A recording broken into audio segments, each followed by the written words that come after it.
Through to Director Coates. Is Councillor Gusselbrock joining us?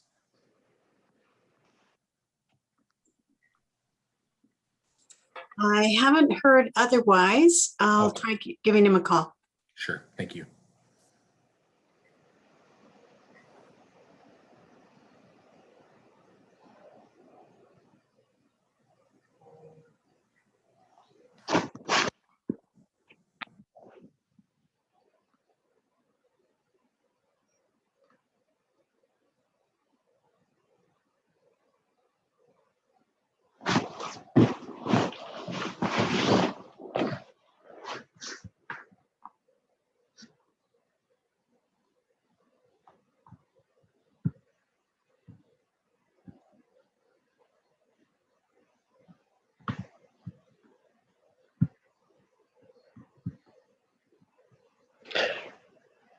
Mayor Swain,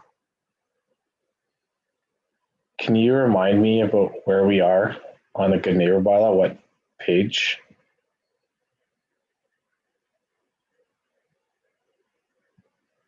Can't hear you.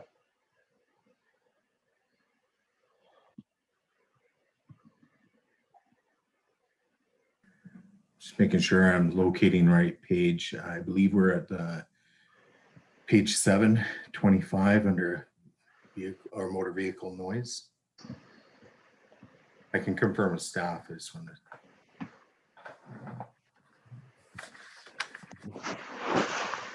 Worship, that's what I have marked. Okay. Thank you.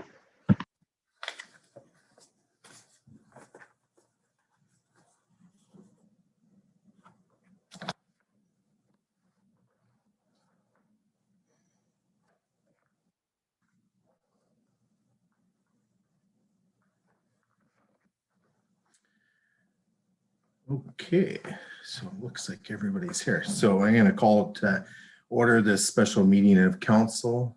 First, I'd like to acknowledge that this meeting is taking place on the unceded traditional territory that's now as First Nation. Just gonna, sorry, I'm lost my spot on the agenda. So obviously the first item is adoption of the agenda. Is someone prepared to make that motion?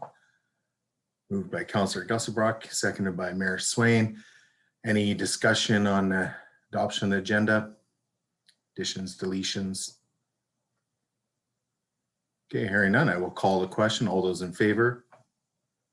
Okay, that's carried unanimously.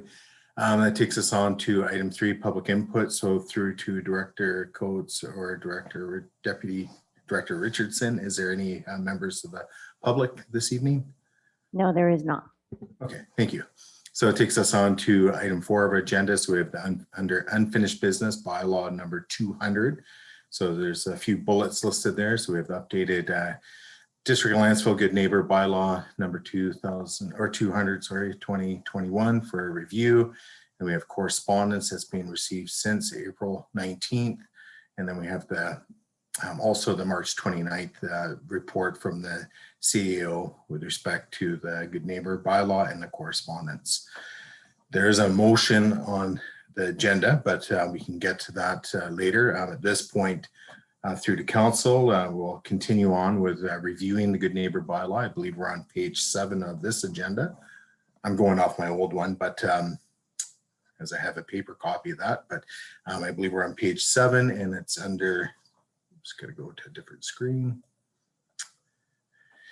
Number 25, which is the motor vehicle noise. So, and just through to council, in terms of making the amendments, there's the suggested wording, and I'll just review it real quickly, that the bylaw number 200 be amended in clause, and you just have to state the number or the clause by striking or inserting whatever new text.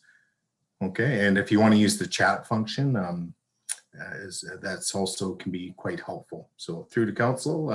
Sorry, I didn't mean to, I meant to bring this up with all of council at some point. We would prefer that we not use the chat function because the public can't see it. So for transparency, it would be better if people state their motions verbally rather than in chat because the public cannot see it. Okay, fair enough. The chat, sorry, I should have clarified. The chat function is more for staff, just so you get the wording. And That so would be helpful. And then but we will most definitely read the proposed amendments, so it is part of the public record, but the chat function is so the wording can be given directly through to staff. Yeah, that's great. Yeah, okay.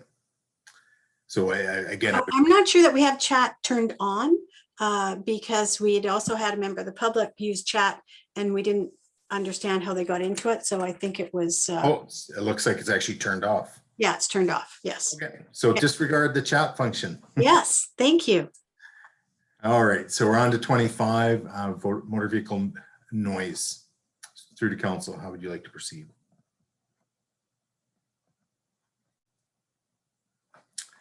All right, so you're not hearing anything. So that's 25, it goes A through F. Okay, hearing nothing, we'll move on to number 26, which is the motor vehicle idling noise. So I see Councillor Savage. Any additional speakers for this item? Okay, go ahead, Councillor Savage.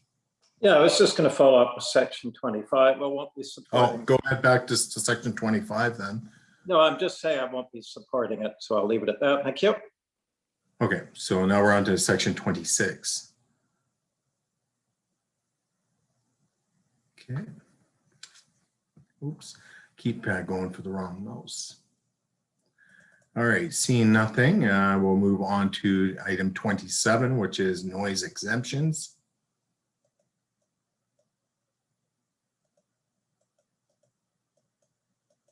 And it's A through, there's quite a few on this one, H, I believe, or I, sorry. Okay, hearing nothing, we'll move on to under the heading of property maintenance regulations, number 28. So that's the landlord or occupier of any real or personal property, that line. So top of page 10.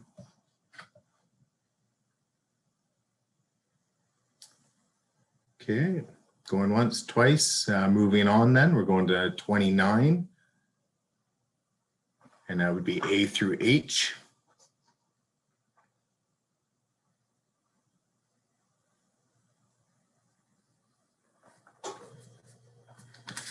So I just gotta get caught up on my notes here.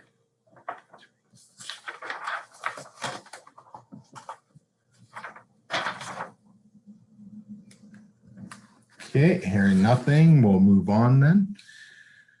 So we're on to vacant premises. This is number 30.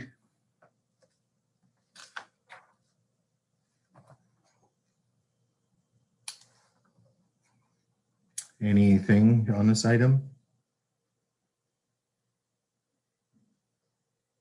I did have a comment with respect to this. And this would be actually possibly a question through to staff or actually I don't see, or I guess probably CEO Campbell. With respect to vacant land, I'm assuming that this item would be handled also through our zoning bylaw.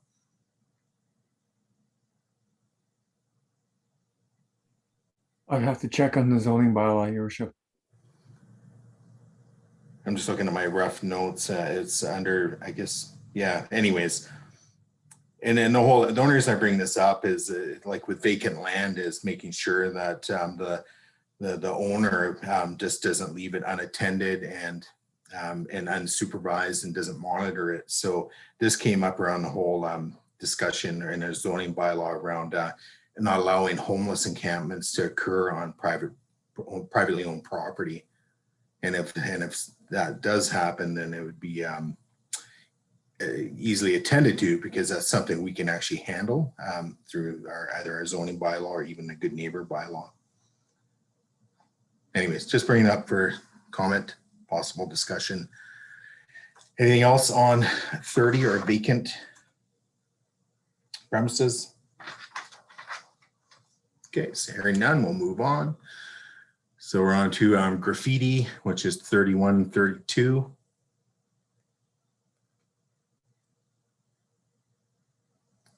Okay, hearing nothing, we'll move on to the boulevard, highways, and sidewalk maintenance. So under 33, and that's A through E.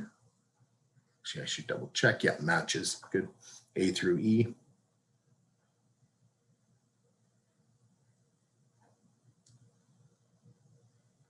Okay, hearing nothing, we'll move on. Okay, Councillor Gusselberg.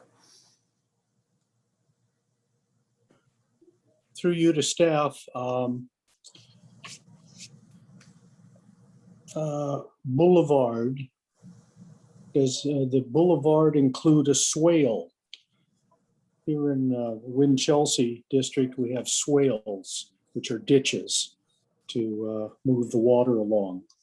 Is that the responsibility of the homeowner whose property is adjacent to the swale or boulevard? The definition on page 16 of the bylaw defines boulevard as means that portion of highway between the curb lines or the lateral boundary lines of a roadway and the adjoining property, or between the curbs on median strips or islands, but does not include curbs, sidewalks, ditches, or driveways. So does not. Okay, well, because my understanding was that each homeowner was responsible for cutting the weeds out of the swale. Most of them are lawnmower friendly. And I really haven't seen any properties where they don't. So, but is that not included then under this section? I think in this section, it talks about a boulevard or highway, or sorry, which one were you on? 33? Which sub? 33.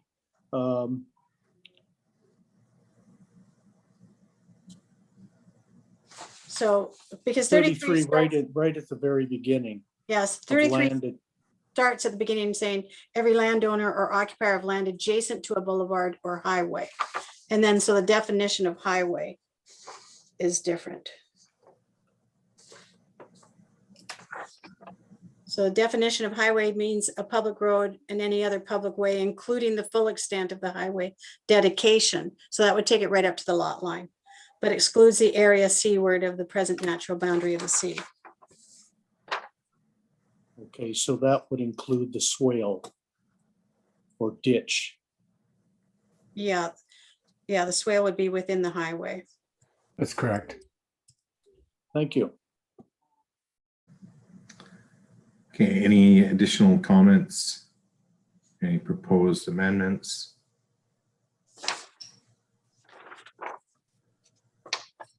Okay, I had one just brief comment on that, just in terms of the district with respect to making sure that these ditches are safe.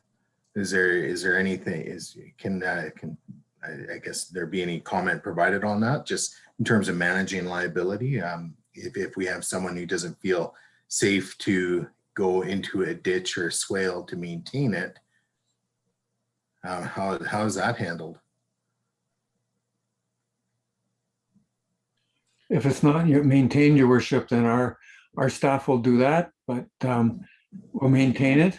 But we would contact the landowner, adjacent landowner, and find out the reason that they're not maintaining it.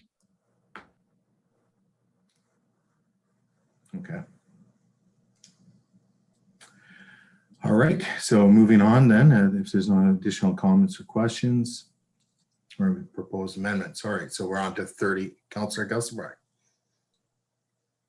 So I note 33E, keep hedges, trees, and other vegetation trimmed so the driveway and intersection site distances are unobstructed. There are many currently in Lantzville that I find to be unsafe. Ronald Road and Ronald and Phillip. There's a large fence on Ware Road at Ronald. Most of the along Dickinson, it's very difficult because if you're coming up the homes that are on the beach, you have to come up the hill and stop and creep forward in order to see if cars are coming.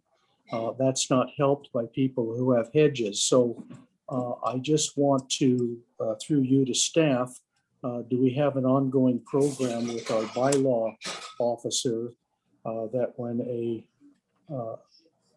what I will call an obstruction is pointed out to the district as the bylaw officer following up on that. Yes, that is correct. When we receive reports, unsafe intersections, certainly bylaw is following up on it. At times, Public Works follows up on it. It's also an offense under the zoning bylaw. There's a site section in the zoning bylaw for nothing within that corner at the intersection. Thank you. All right, unless there's anything further, we'll move on to the next section. Okay, so we're on to 34.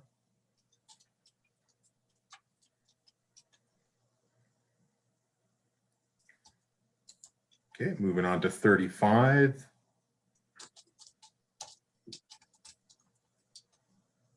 Guess you need a bylaw for that.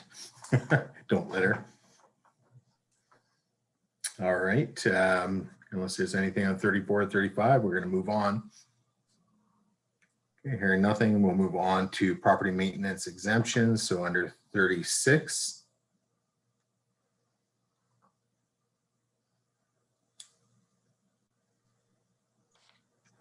Okay. 37.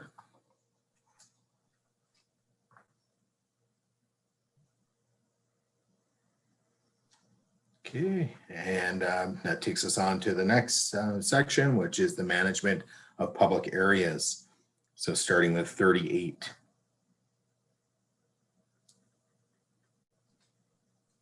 Okay, moving on to 39.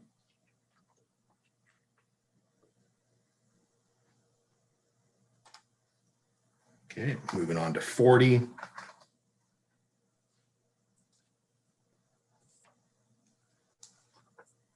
41.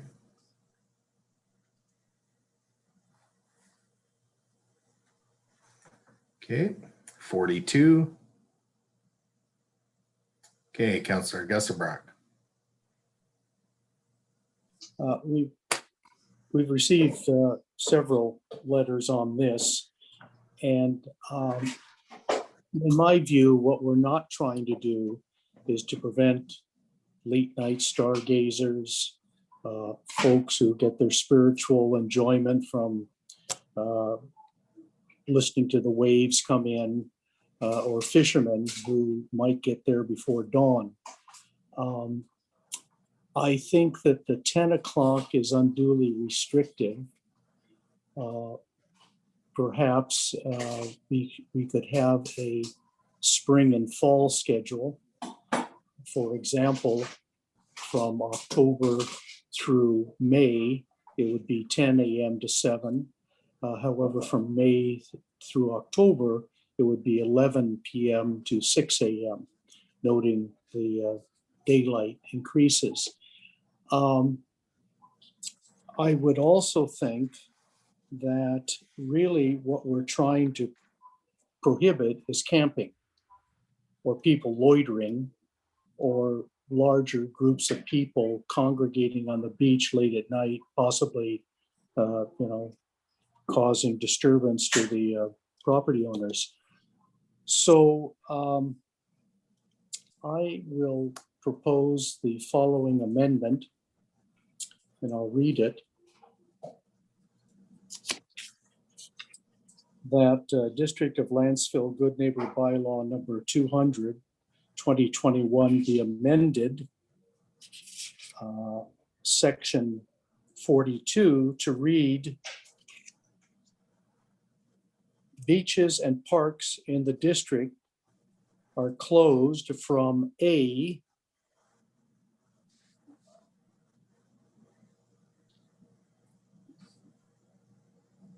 October 31st to May 1st from 10 p.m.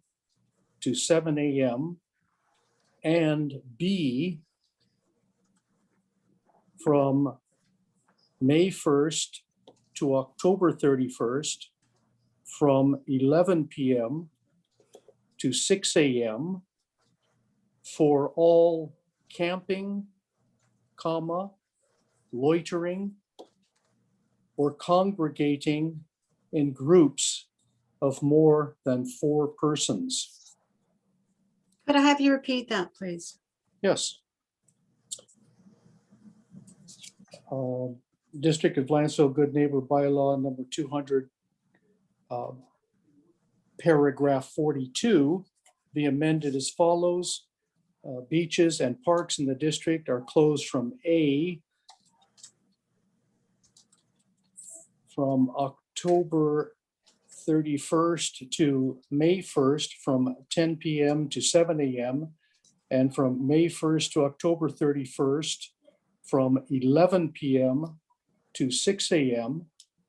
for all camping, loitering, or congregating in groups of more than 4 persons.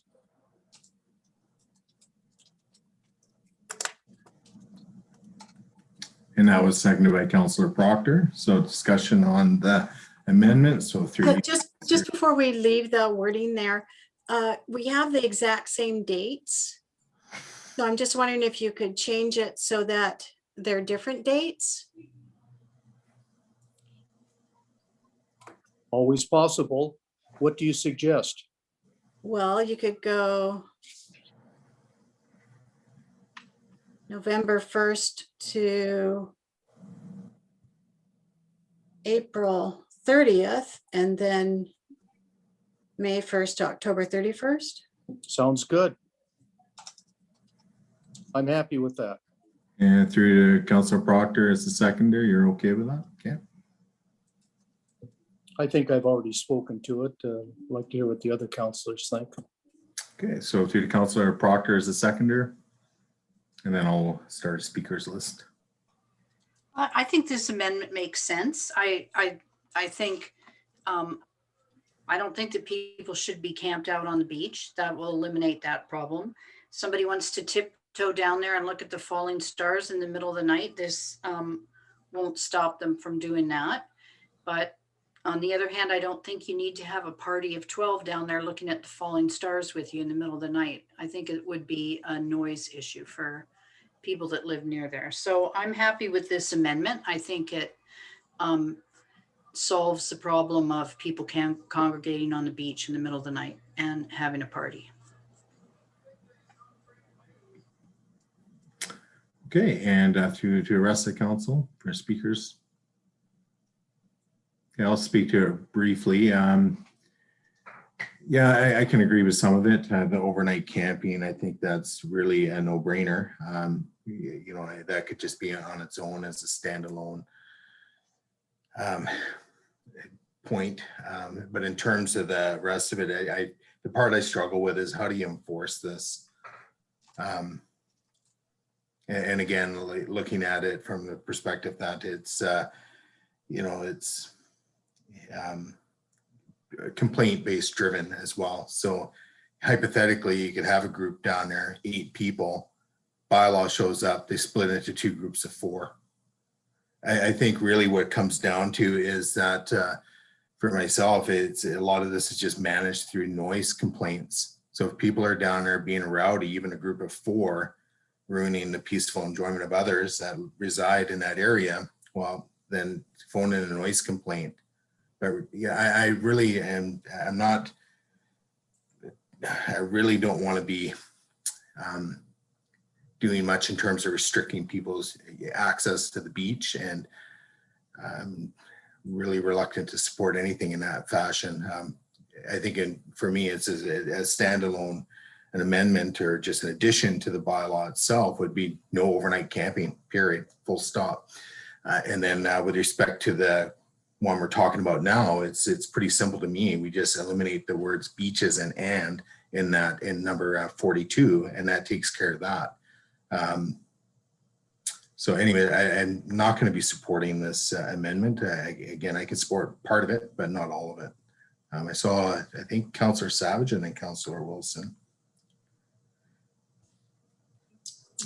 Yes, I'll just say I won't be supporting any beach closures of any kind, nor supporting anything we've discussed to date tonight. Thank you.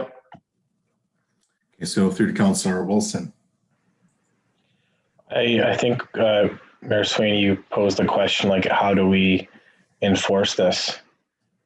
And I think the bottom line here, it's not how do we enforce this, it's like, how are we able to manage this if there is an instant on the beach that is disrupting the enjoyment of other people on the beach. And what we're actually doing is encouraging responsible behavior on the beach with these bylaws. I think that it's a great addition. It's just a resident said to me they were disappointed in all this, but at the end of the day, they said this is, and pardon what I'm saying here, but rules for idiots. I mean, people that ruin it for the enjoyment, one or two people that ruin the enjoyment for others. And this allows us to enforce these rules on people that are being obnoxious, are being loud.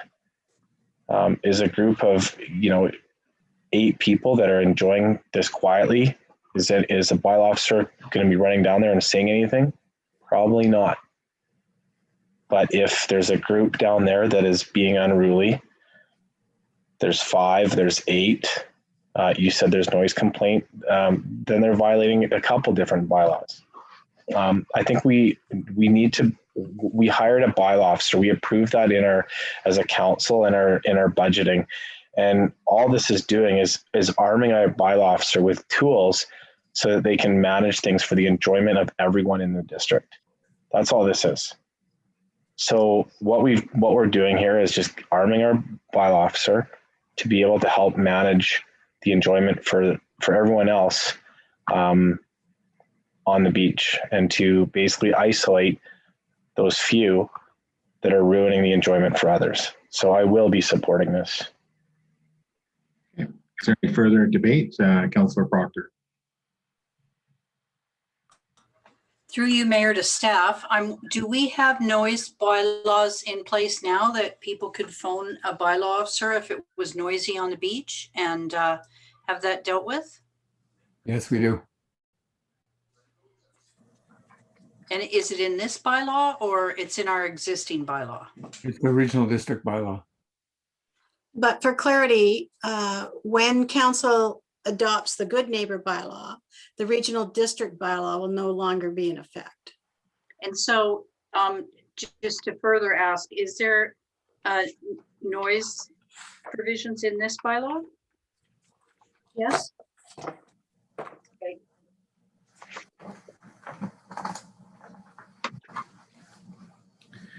All right, so I'm going to call the question on this on amendment. So all those in favor? And opposed? Mayor Swain's opposed. Sorry, if you can hold your hand up for opposed. So Councillor Savage opposed. The amendment carries. All right, so that takes us on to the next item, which is 40. Or actually, sorry, is there any further amendments on 43 or 42? Sorry.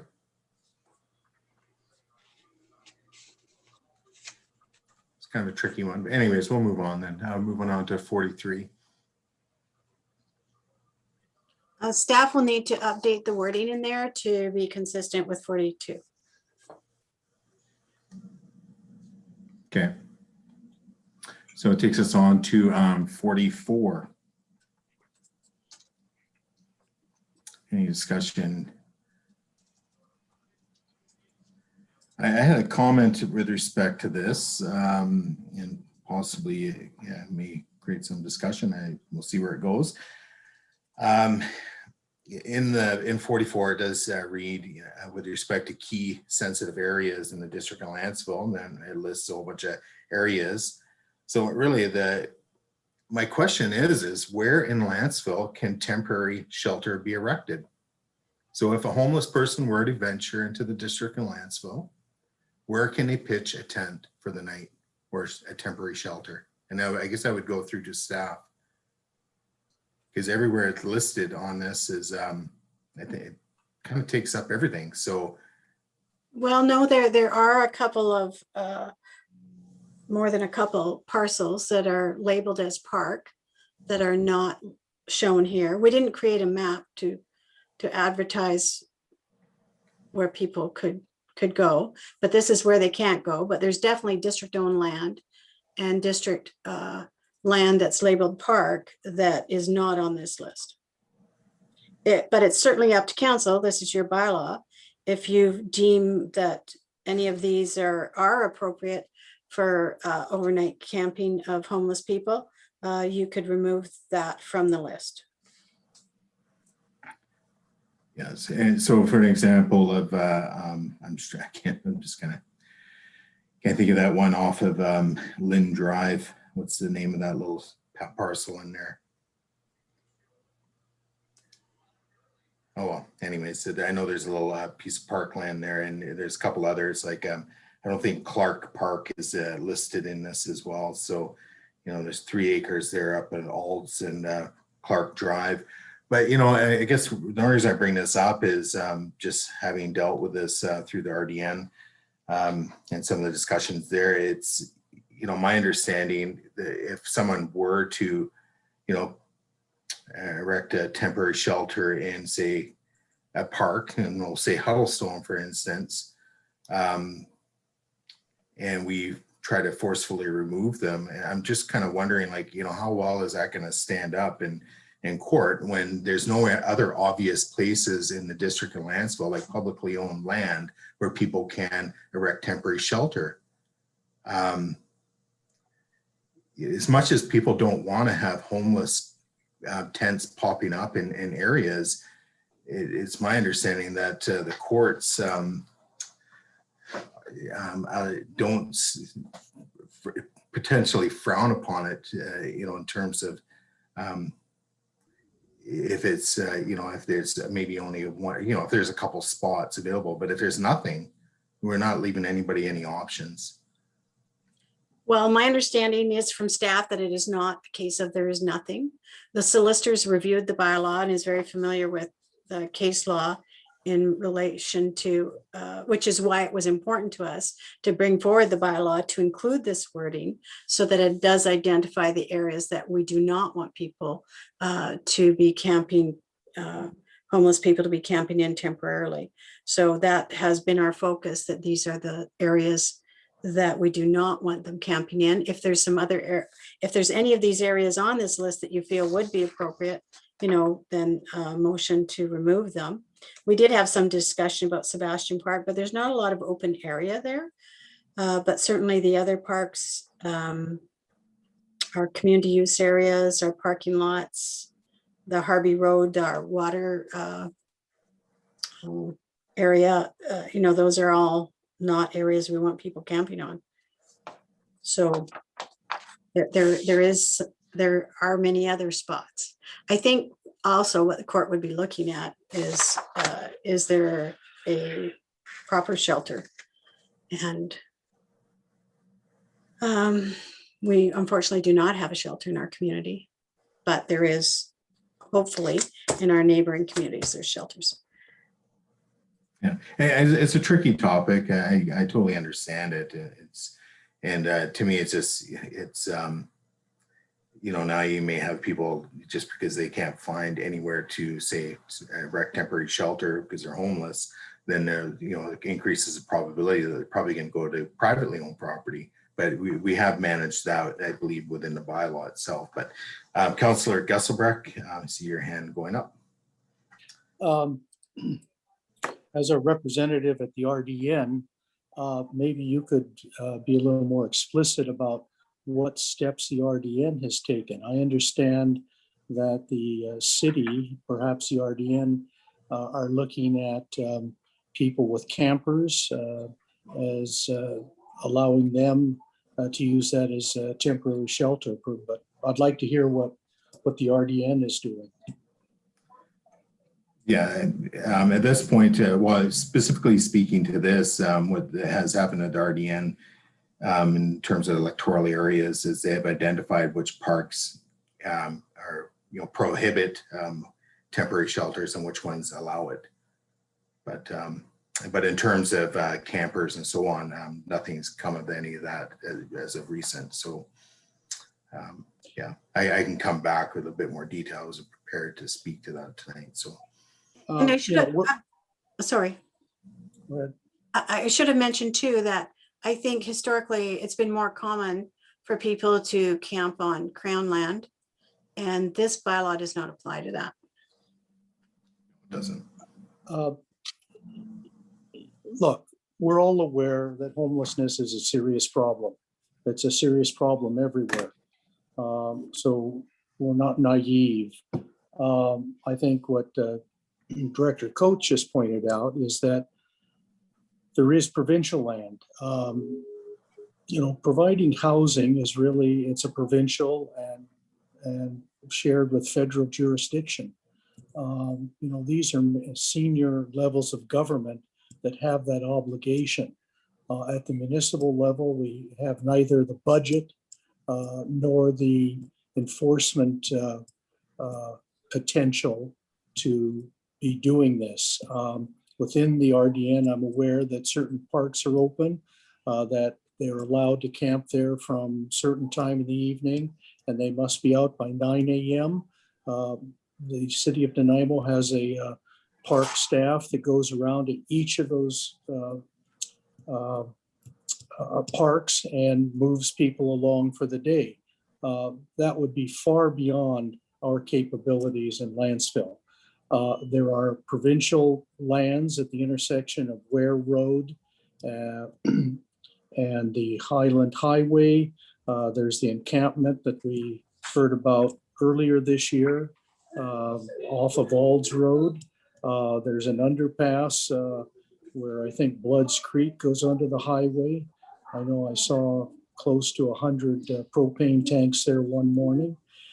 So people, these poor people will find a place, as they're waiting for our two senior levels of government to come up with a solution. I think it's important, though, for the residents of Lantzville that we prohibit homeless shelters in these various parks. I mean, I know how I would feel if a large encampment was created in Copley Park, and the things that go on there. We all know what happens, so I think we should. This is a proper section in our bylaw, and it is what it is. Thank you. Yeah. Additional speakers, I have another comment, but okay. For myself, this isn't, just to make it perfectly clear through the council, I do believe this is an important part of our bylaw. It's just my concern is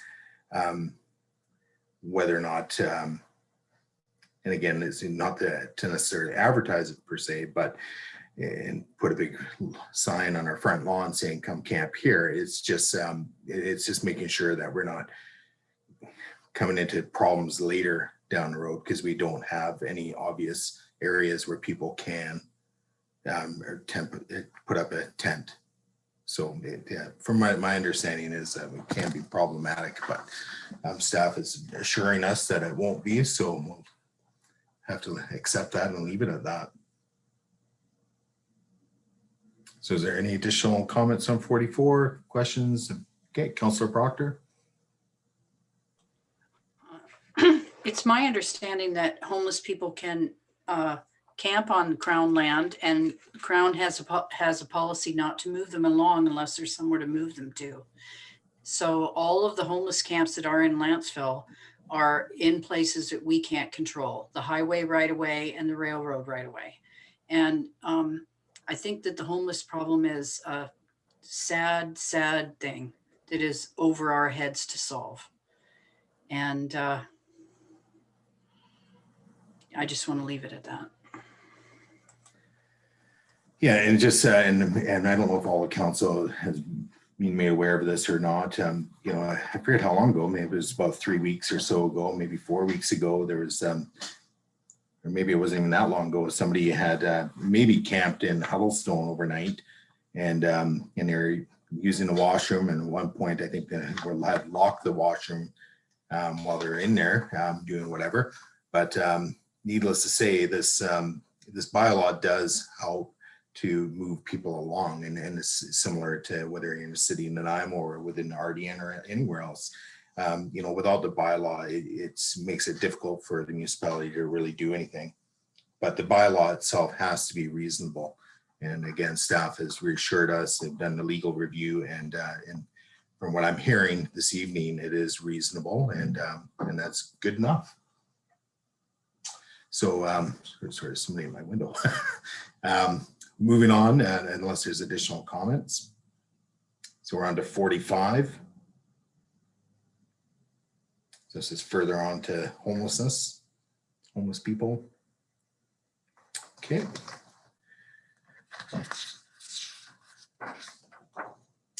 And interesting enough, in 45C, just as a brief comment anyways, the provision in there, 10 meters of any playground, sports field, picnic shelter, gazebo, that pretty much eliminates a lot of options anyways within Lantzville. So from my assessment of things. All right, so that takes us down to inspections, which is under 46 and 47.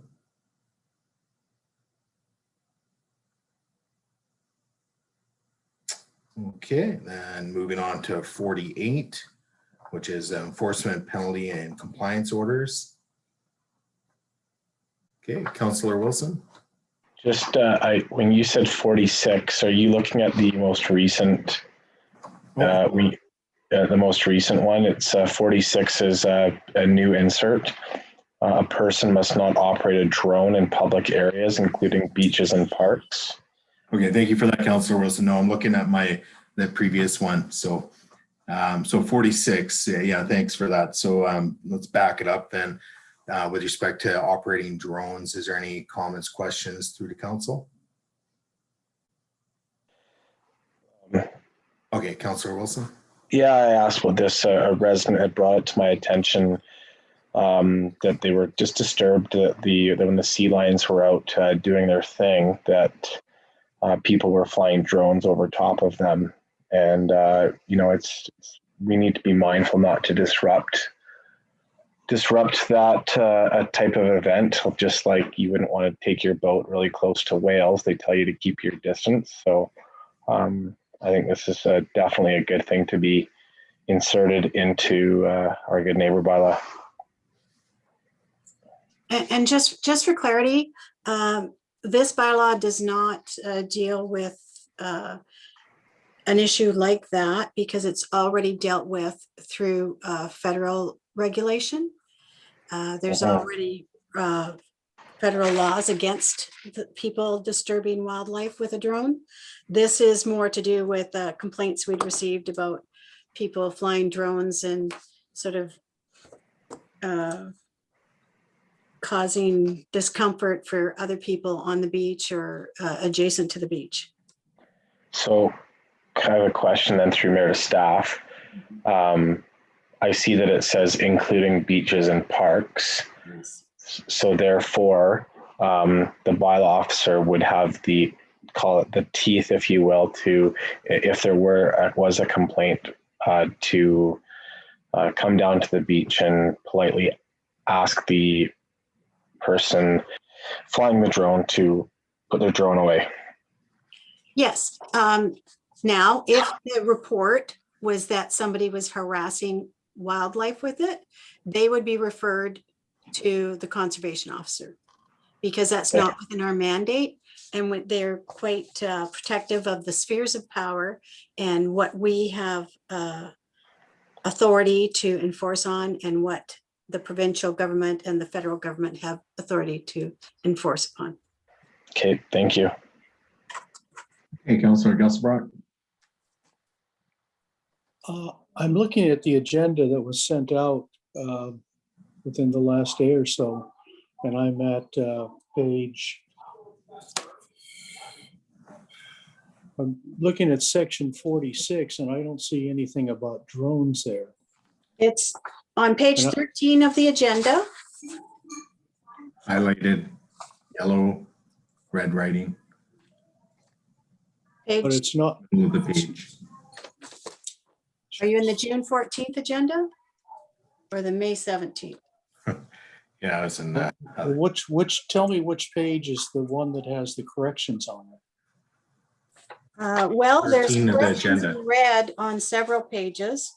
Page 5 of the agenda, page 4 of the bylaw, page 6 of the agenda, page 5 of the bylaw. But this one they're speaking of, section 46, it's a new 46. It's on Okay, page all 13 right. of the agenda, page 12 of the bylaw. Thank you. All right. Councillor Savage.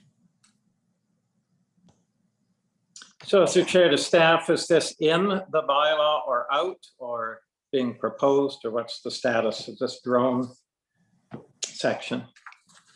So what council, if you go to the first page, page 2 of the agenda, the first page of the bylaw, it says as at second reading, plus April 19th edits are in red. A new copy is highlighted yellow. So right now, the ones that are in red, those are the ones that you asked us to do. And this one that's on page 13, that's in red and highlighted in yellow, that is a new one that had come up as a result of complaints that we have added. There's also a definition for drone on page 17. So these items are what would need to go into, these are what is in the bylaw being presented to you today. And the motion is that you give it third reading as amended. So these are amendments. And so proposal is after you finish going through these, you would give it third reading as amended. But now we've got a new amendment, right, from today that needs to get added in. And it also requires a change to clause 40, which one was it? 43, so that it syncs with the change in 42. Understood, thank you. Okay. And follow up, please. How many complaints have there been about drones that have come into the district? I think there was 2 references in emails in your agenda package. Like they're not new. They're ones that had come in previously. Yeah, so if it's a total of 2, then I have a problem with this. I don't think this is how we create bylaws, is just with one resident or 2 mentioning something. And I'm not sure the public's even aware this has been put in. It's kind of out of the blue, no forewarning. So in all my years, I've never heard anyone complain about drones. I go to the beach all the time. I've never heard of a problem with drones. And if it's now throw at all parks, this will affect Foothills Park, 900, 1,100 acres. And if there are being promotional pieces done and so on, it will eliminate drones from. But you need to read the clause. It says they must not operate a drone in such a manner as to damage or interfere with municipal structures and equipment or impede the use and enjoyment of public areas, including beaches and parks. So it's not banning the use of drones. I wouldn't want you to misrepresent that or misunderstand that. It is calling for responsible use. It provides something for the bylaw officer to enforce upon if someone is being irresponsible in the way that they use their drone. And I really should emphasize right from the beginning too, that besides this, there are much higher level regulations depending on the size of the drone where the federal government regulates many, many things. They have to have a license and, there's a lot of rules. So I saw that, but if you're introducing this is an awfully subjective thing in terms of people's, you may get one person in the foothills that happens to be walking along and doesn't like a drone in the sky. They might feel that it's inappropriate, whereas you might have the previous 900 visitors that think it's just fine. So I don't quite understand. This seems to be catering to the very occasional person that might have a problem with drone camera. Only if you misinterpret the manner in which it would be enforced. So just like with noise complaints, it would be rare for bylaw to enforce something, enforce on a noise complaint without having someone do a noise log or checking with the neighbors to see if there's other complainants. Like there's an investigation process, with any bylaw. But we don't know that. We had assurances with the OCP that we would be keeping in character with Lantzville, that we would be, having residents have a say, et cetera, et cetera. So just because something is claimed to be, oh, don't worry, the intent will be this, it often doesn't turn out that way. So I don't think this should be in unless it's can use them or can't. It's awfully an odd interpretation that it could be interfering with someone. I just don't quite understand it. Anyway, I won't be supporting it for that reason. I've never heard of it being a problem. So, yep. Okay, so I had Councillor Wilson and Councillor Gusselbrock. Well, in all my years, I have to say the drone movement is a relatively new thing. So I think we have to be mindful that it's a new thing. And like I said, these sort of things are put in place for, unfortunately, the one person that's going to be disrupting the enjoyment of others. And these bylaws are put in place so that the majority of Lantzvillians can enjoy themselves. And if someone is flying a drone and they're not disrupting other people, who knows? We could have a situation at a park one day where someone is flying a drone and flying it straight at people. I mean, that could happen, potentially injuring somebody. And these sorts of bylaws are put in there to protect residents, not only just to protect them for the enjoyment, but also to protect them for the potential, legal matters against the district. If we put these in place to protect all residents. And like I said, the drone movement is a new thing. All these years that I've been alive, the last couple of years is probably when you first have seen drones, and that I'll leave it at that. Okay, so Councillor Gusselbrock. No, I don't think I need to go droning on. Thank you.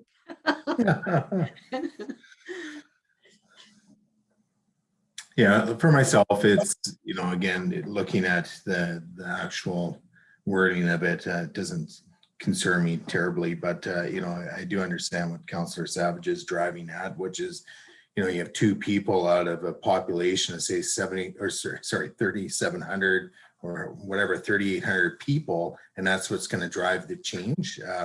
There's lots of things I don't like that people do, but so if I write my own letter in with one other resident, I can have impact on creating bylaws. I think we do have to look at the big picture here and what we want to regulate. And even with this, how do you regulate it? It's it is subjective in terms of the complaints and so on. Could turn into a bit of a nightmare and try to investigate such complaints. Unless you got a video of the person buzzing you with a drone, it's a tough one. But anyways, all right. So Councillor Wilson, yeah, go ahead. Just one last thing that I think we need to be mindful of. We just had a situation in Lantzville, and I get that there's higher sort of authorities, the federal government mandates this stuff, but we have to be mindful. I mean, people are starting to use drones to look at wildlife with respect to, we had the herons, and that was disrupted. We have to be thinking ahead here. We have to get with the times and understand that technology is evolving. And this is, I think, a very important piece. And I actually spoke with one of the residents that wrote the letter in regarding this, and just how disruptive it was, and just how it can actually do a lot of damage to our wildlife.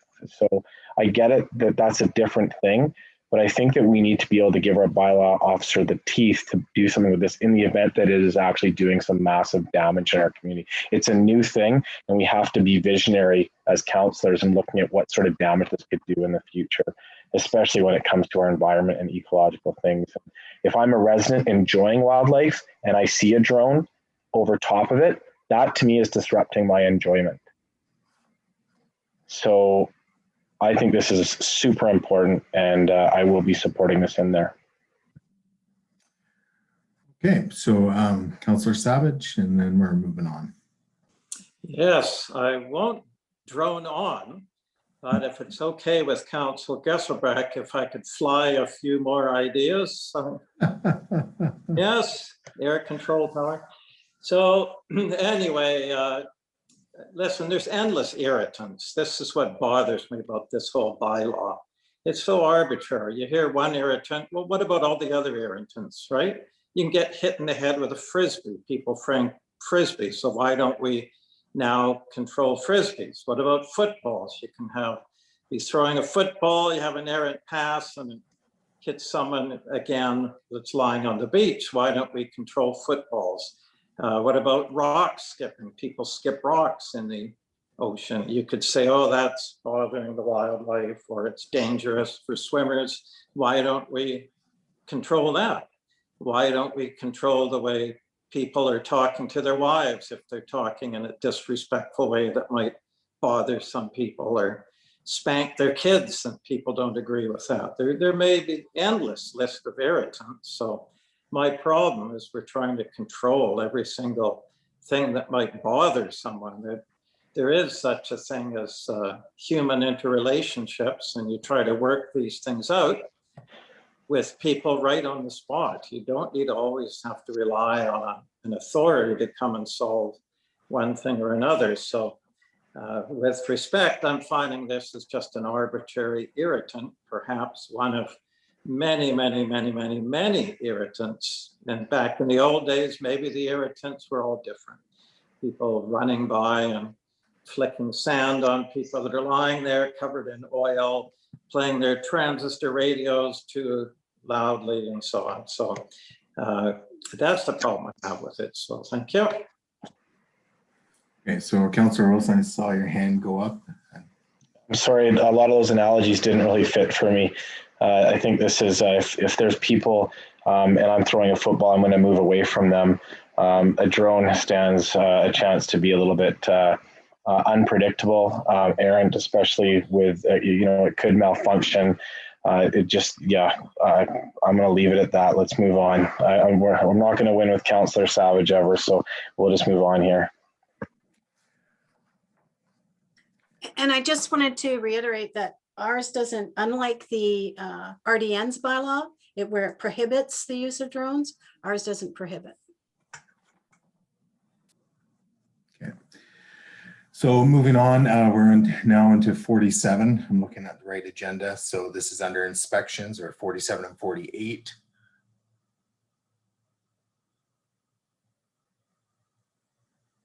Anything? Okay, hearing none, we'll move on. Just gonna make sure. Okay, yeah. So that takes us on to enforcement, penalty, and compliance orders. So 49.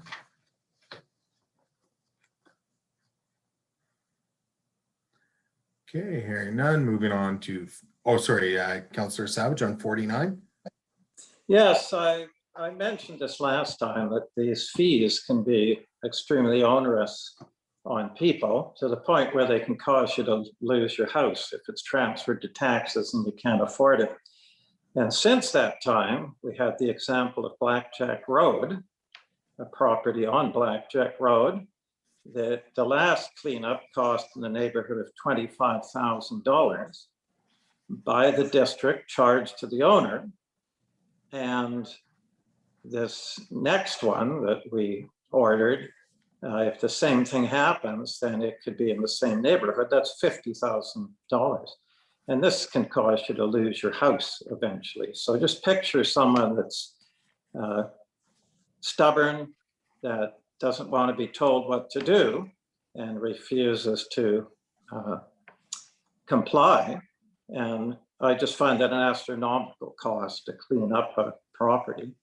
But let's say it happens again, someone is stubborn and old school, just feels like their property is their freedom and won't cooperate, then is that really where we're heading? They may what if it's a senior?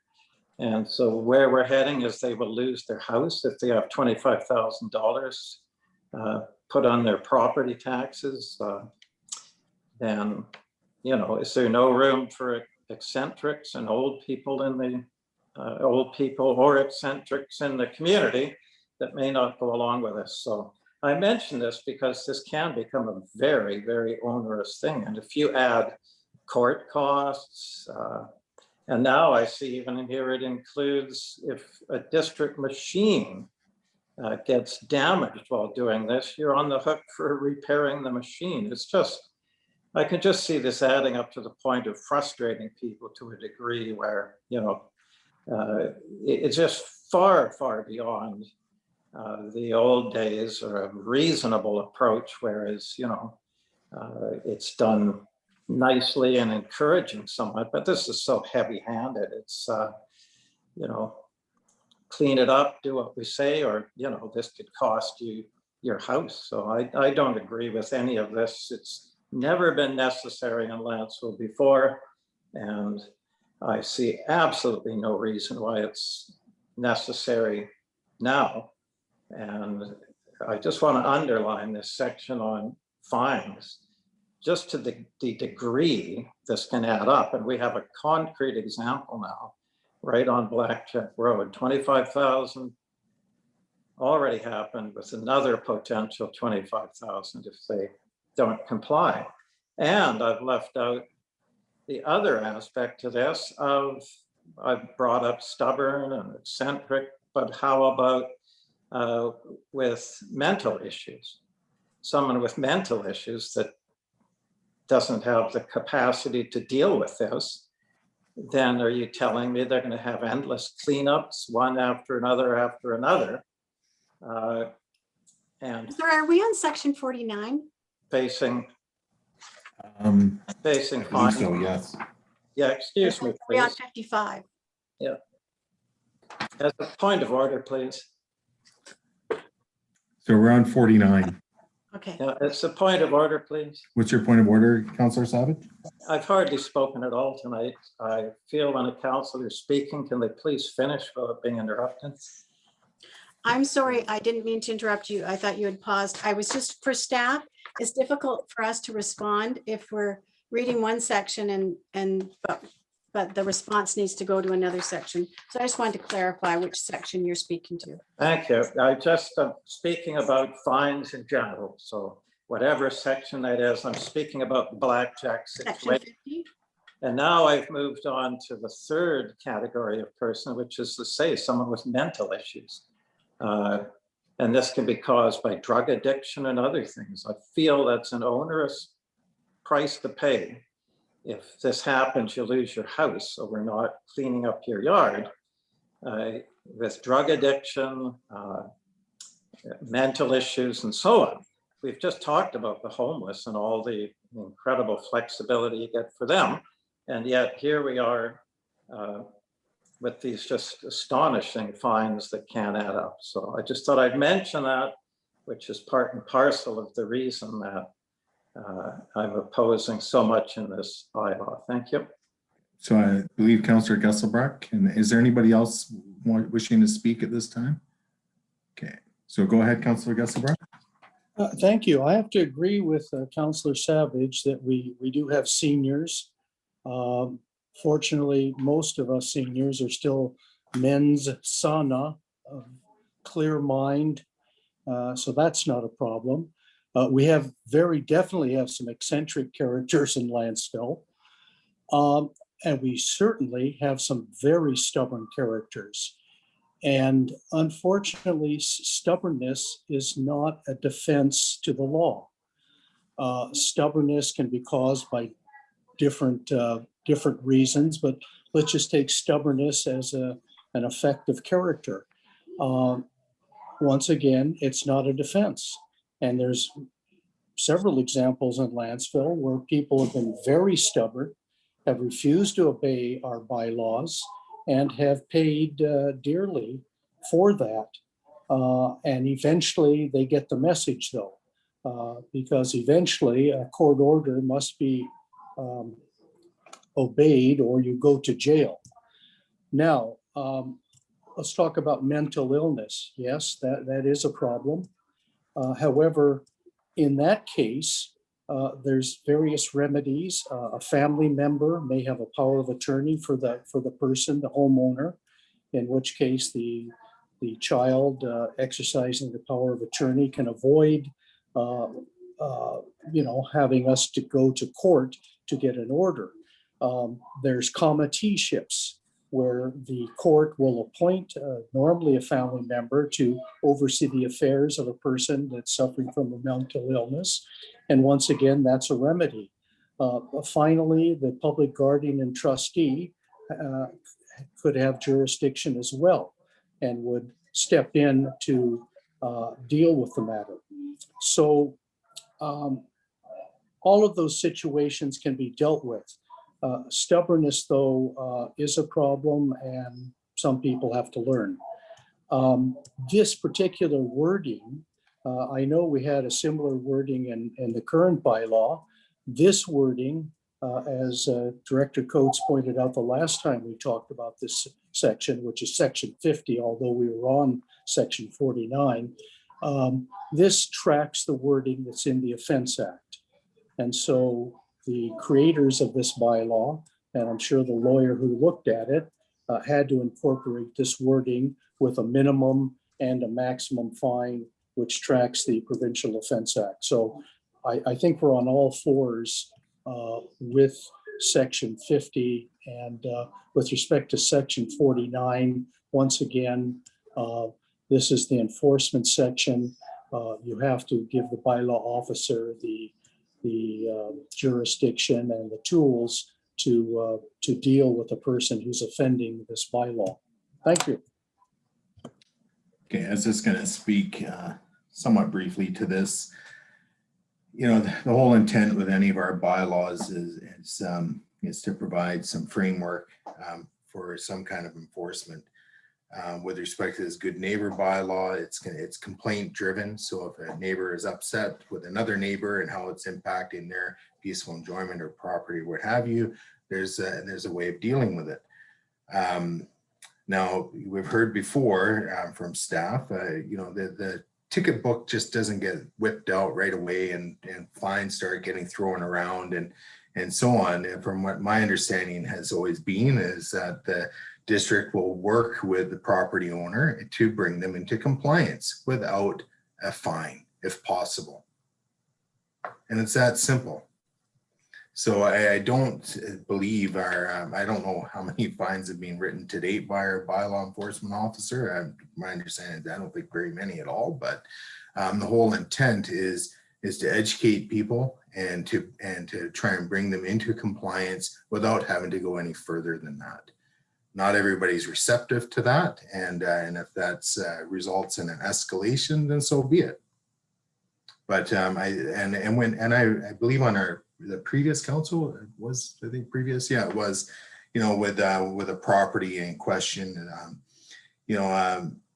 council did extend the time frame for a particular property to get cleaned up and so on. So council can also provide that compassion as well at times.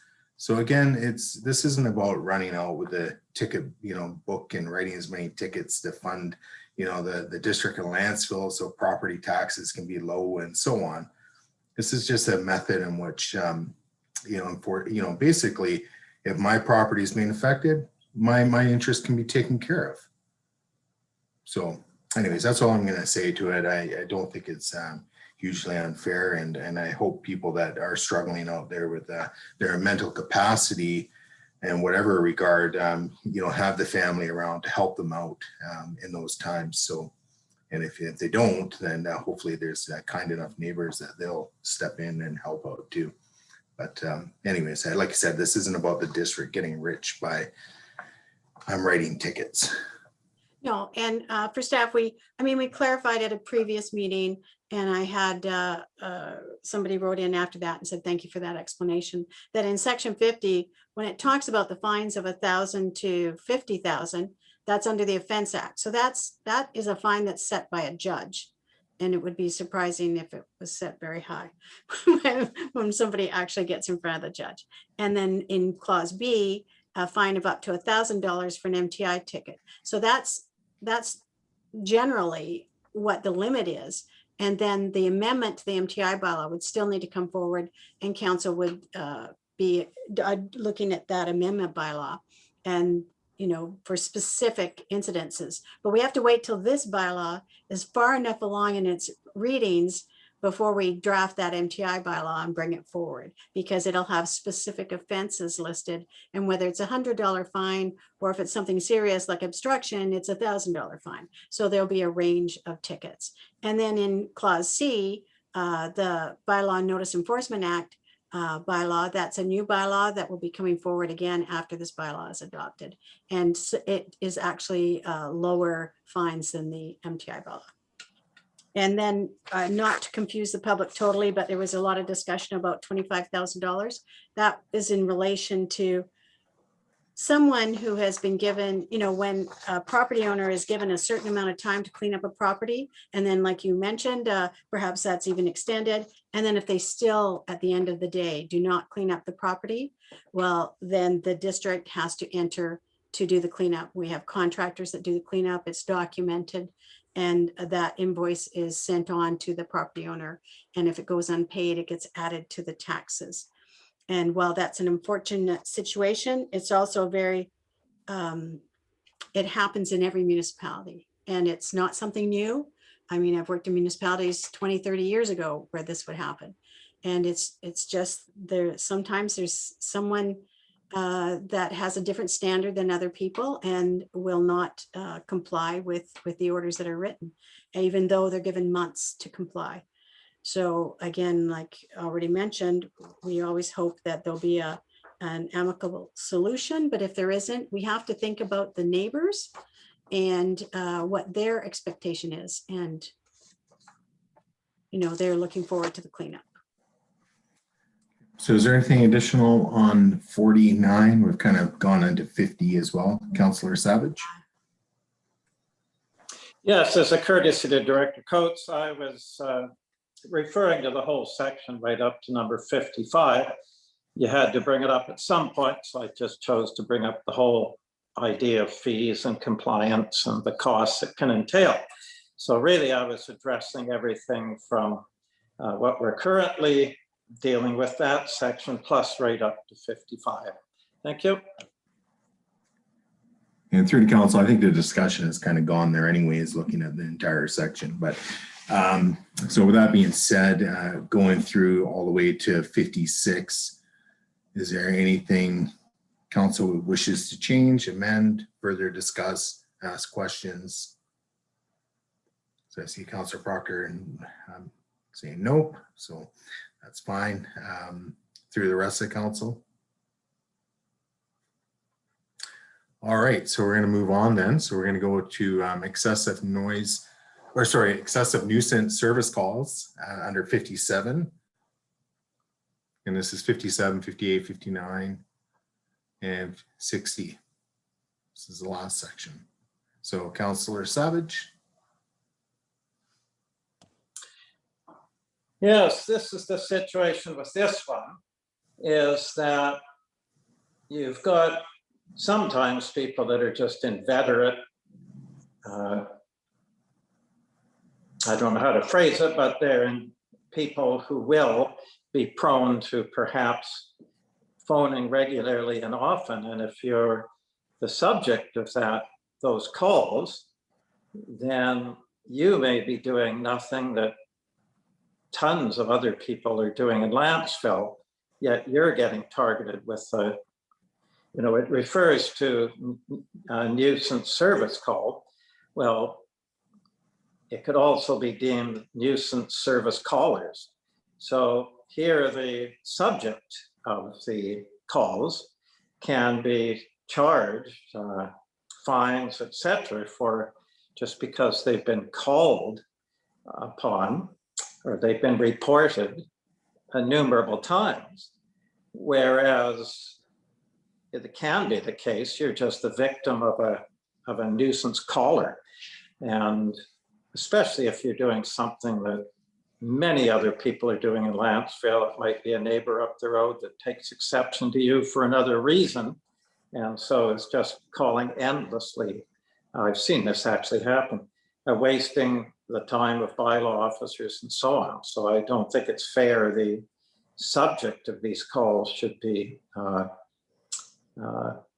charged with all this excessive nuisance abatement fees when it's somewhat a subjective call. It may be the person complaining is the one that's the problem, not the subject. Just picture yourself. I mean, there's always in bylaw infractions you could probably find with any person in Lantzville on any property. So do you want to be the subject of an inveterate complaint caller?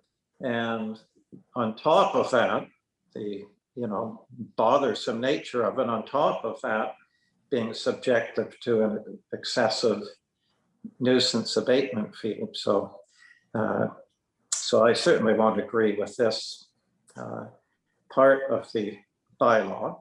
And especially if you have acreage, if someone has, in here it says you have to clean up dead wood and weeds and so on. Well, if you've got 10 acres, try doing that, So let's say they keep phoning on that. It's in the bylaw, you have to enforce it. So what if you had a nuisance caller that was after you on something like that? And what if you're a senior and you're on a pension and you're on a fixed income, you can't afford to have other people do it and you're not up to it physically yourself. So to add insult to injury, you got to pay for all the nuisance callers phoning regularly. So I really don't agree with this. I'd like to pull everything back and to see people solve things on a more quiet village level is what we are, not this excessive city level where you're taking it to anonymous people per se and anonymous officials, bringing them into the mix. So this is yet another problem I see. I won't be agreeing with this. Thank you. Okay, Councillor Wilson. Yeah, I can speak this from a little bit of experience. If there is a nuisance caller, and I've had to experience that unfortunately in the last year, the police officer are very quick to determine that if something is a nuisance call or not.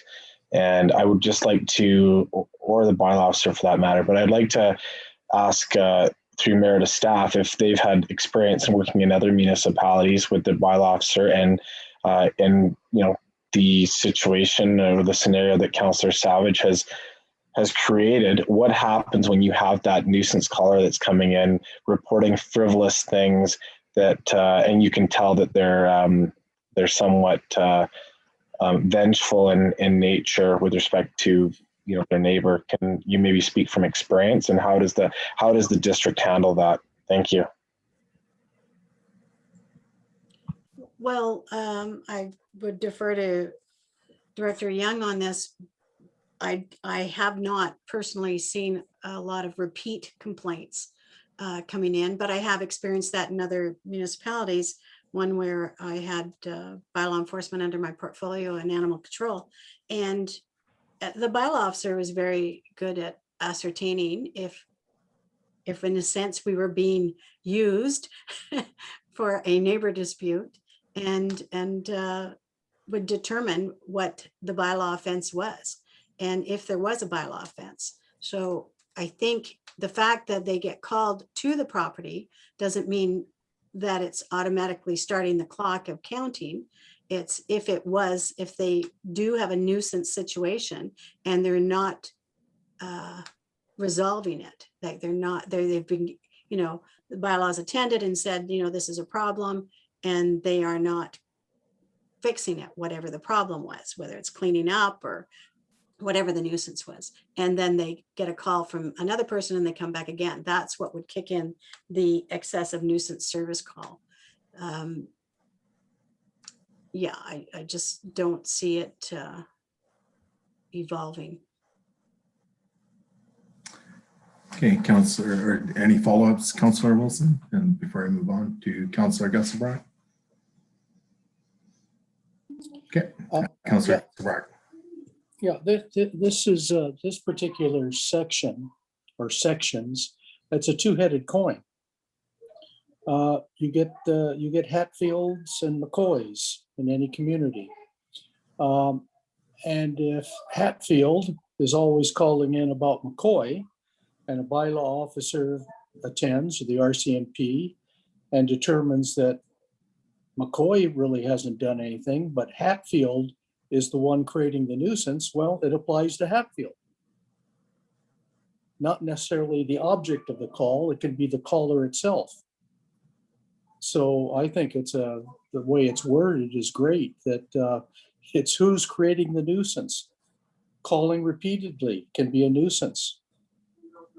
You know, real life problems in this community of people, people burning hazardous material in their backyard and repeatedly doing it. You as a neighbor want a remedy.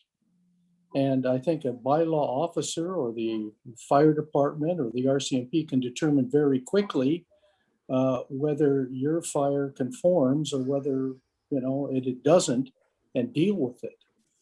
So I don't think we have that problem. I think that's what social media is for, to beak off about somebody.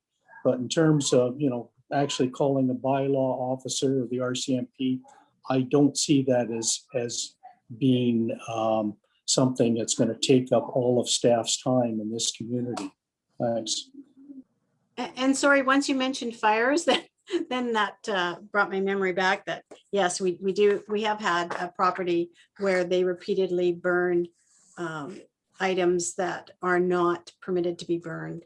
And so that one would be a good example, yes.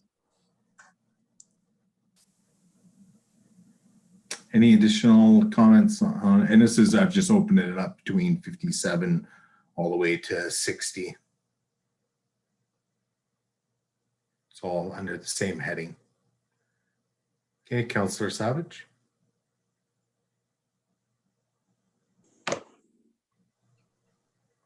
Yes, thank you. So you're opening up to any part of the bylaw, yes? Well, sorry, 57 through to 60. Oh, I'm sorry. No, nothing. Thank you.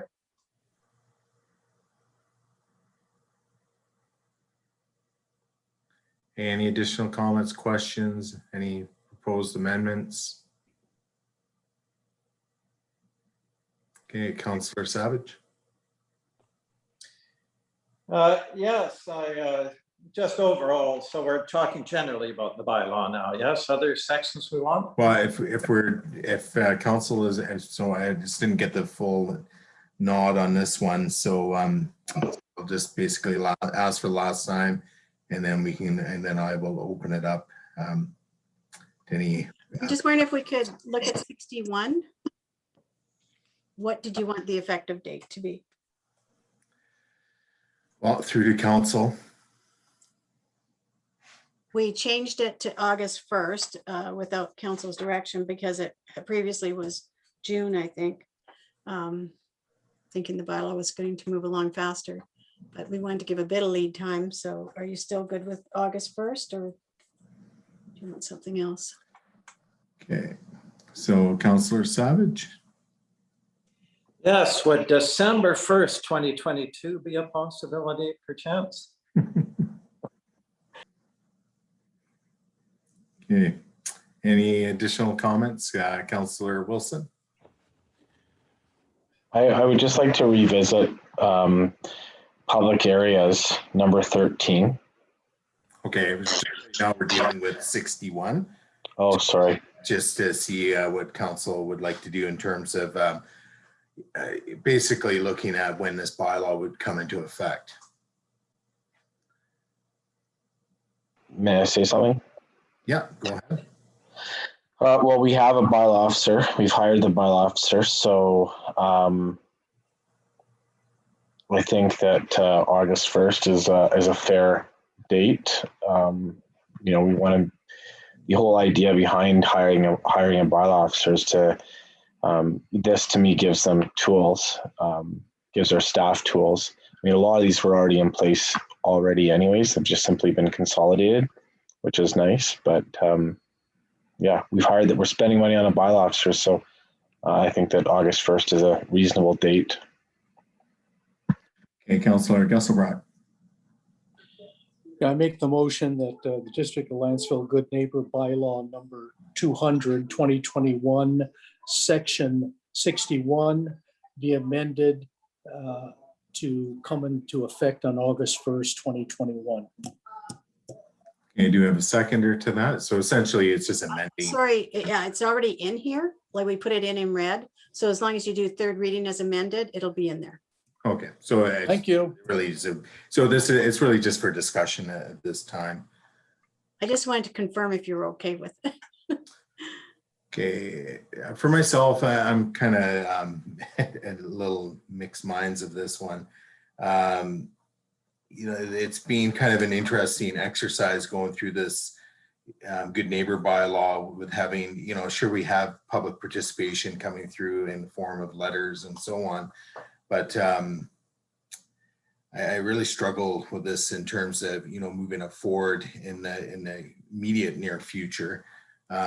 You know, I'd like to see something come back more to this for public to consume and have it all in draft form, like as we've now massaged it, and to see if there's any additional feedback from the public, considering I think the consultation on this has been challenging. So that's just my thoughts. I'm not prepared to move this forward on August 1st. I would like the public to have a chance to have a look at it and then come back with any last considerations or any feedback for this council to consider. That's just my opinion of where it's at for me, but I'm just one of five. So Councillor Gesselbrat, go ahead. Yeah, I mean, this was first brought forward many months ago in our agenda of 190 pages.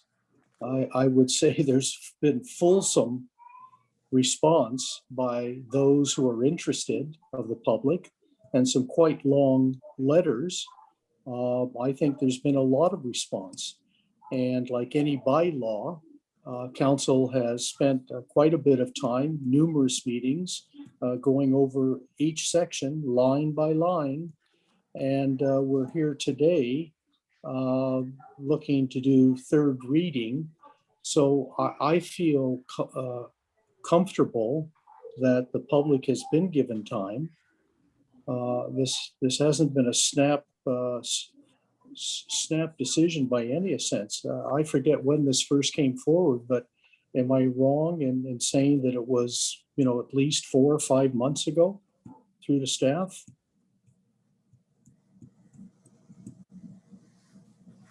Yes, that's correct. January. We're in June. So I move that August 1st be the date. And if there's a seconder. Don't need to move it, Councillor Gesselbrat. It's there. It's already in. It's if we were going to move ahead with approving third reading this evening, then that would be included, or third reading as amended. So additional discussion on this, Councillor Wilson. Can I go back to point 13 for a second? If we're finished discussing the date, sure. Just through the rest of the council, is there any additional speakers? And then we'll go back through any other areas of the bylaw. Okay, hearing none. Go ahead, Councillor Wilson. My comment more is around, you know, I feel like we've, you know, you have other reasons for the bylaw officer to visit the beach, and I think it was the last time we discussed this. No person shall. We revised 13 to say no person shall consume or possess any open liquor, alcoholic beverage on district-owned land within the district boundaries, except with the written approval of the district. And we crossed out or beaches. I mean, so the bylaw officer is down there at the beach doing their job, and somebody is being unruly with a beer in their hand. or has multiple beers in their hand. It just to me seems a little bit odd that we've disarmed them, but we've said, okay, well, you can do your job at Huddlestone Park, but you can't do it here at the beach. To me, you either delete the number 13 altogether, or you let them, do their job. I don't think that if I can sort of picture the scenario myself, if somebody is sitting there enjoying a glass of wine on the beach and they're with their family and they're with their significant other and they're looking at the stars, I don't think that that's what the bylaw officer is going to be going after. The bylaw officer is down there to, to educate and curb, if you will, the negative or unruly behavior of people, whether that be young people or older people, whatever the case may be, that is disrupting the enjoyment of others. To me, if the bylaw officer is down at the beach anyways, they should be able to, I just don't understand why we've disarmed them. Either delete number 13 altogether or let it be on district-owned land or beaches within the district. And so at this moment, I'm moving that we revisit 13 and we just simply remove the strike through or beaches. And we say no person shall consume or possess any open liquor, alcoholic beverage on district-owned land or beaches within the district boundaries, except with the written approval of the district. All right, so you're moving that as an amendment and to undo the previous amendment, Councilor Wilson, is that? Okay, so and then Councilor Gesselbrecht, you're seconding that? No, This is point, like a reconsideration on the original, which is fine, Point. if you go ahead and do that. point of information. When Councillor Wilson just read that, he left out the word cannabis, and I wonder if that was intentional or in his new amendment, he doesn't want the word cannabis. No, sorry, I missed that. Point of order, please. What's your point of order, Councilor Savage? Yeah, thank you. Apologies for interrupting. I'm just confused here. I thought we had a motion on the floor for number 61. Sorry, Councilor Savage, there is no motion required for 61. So It's already, so basically that change is already in there. We're in the bylaw, and basically when it comes to voting on if council so desires to do third reading of the bylaw as amended, that would be included. I see. So that would, so So it's Councillor redundant to Gesselbrecht vote on made a 61. motion. So Councillor Gesselbrecht made a motion, but it was an unnecessary motion, was the ruling? Yes, yeah. Yeah, thank you. Okay. Appreciate it. All right, so Councillor Gesselbrecht, are you seconding Councillor Wilson's?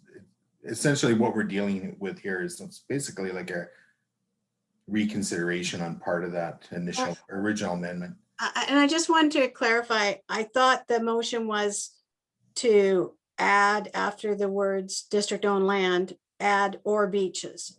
I thought that was the only change. That's correct. Just to add or beaches? Yeah. Okay.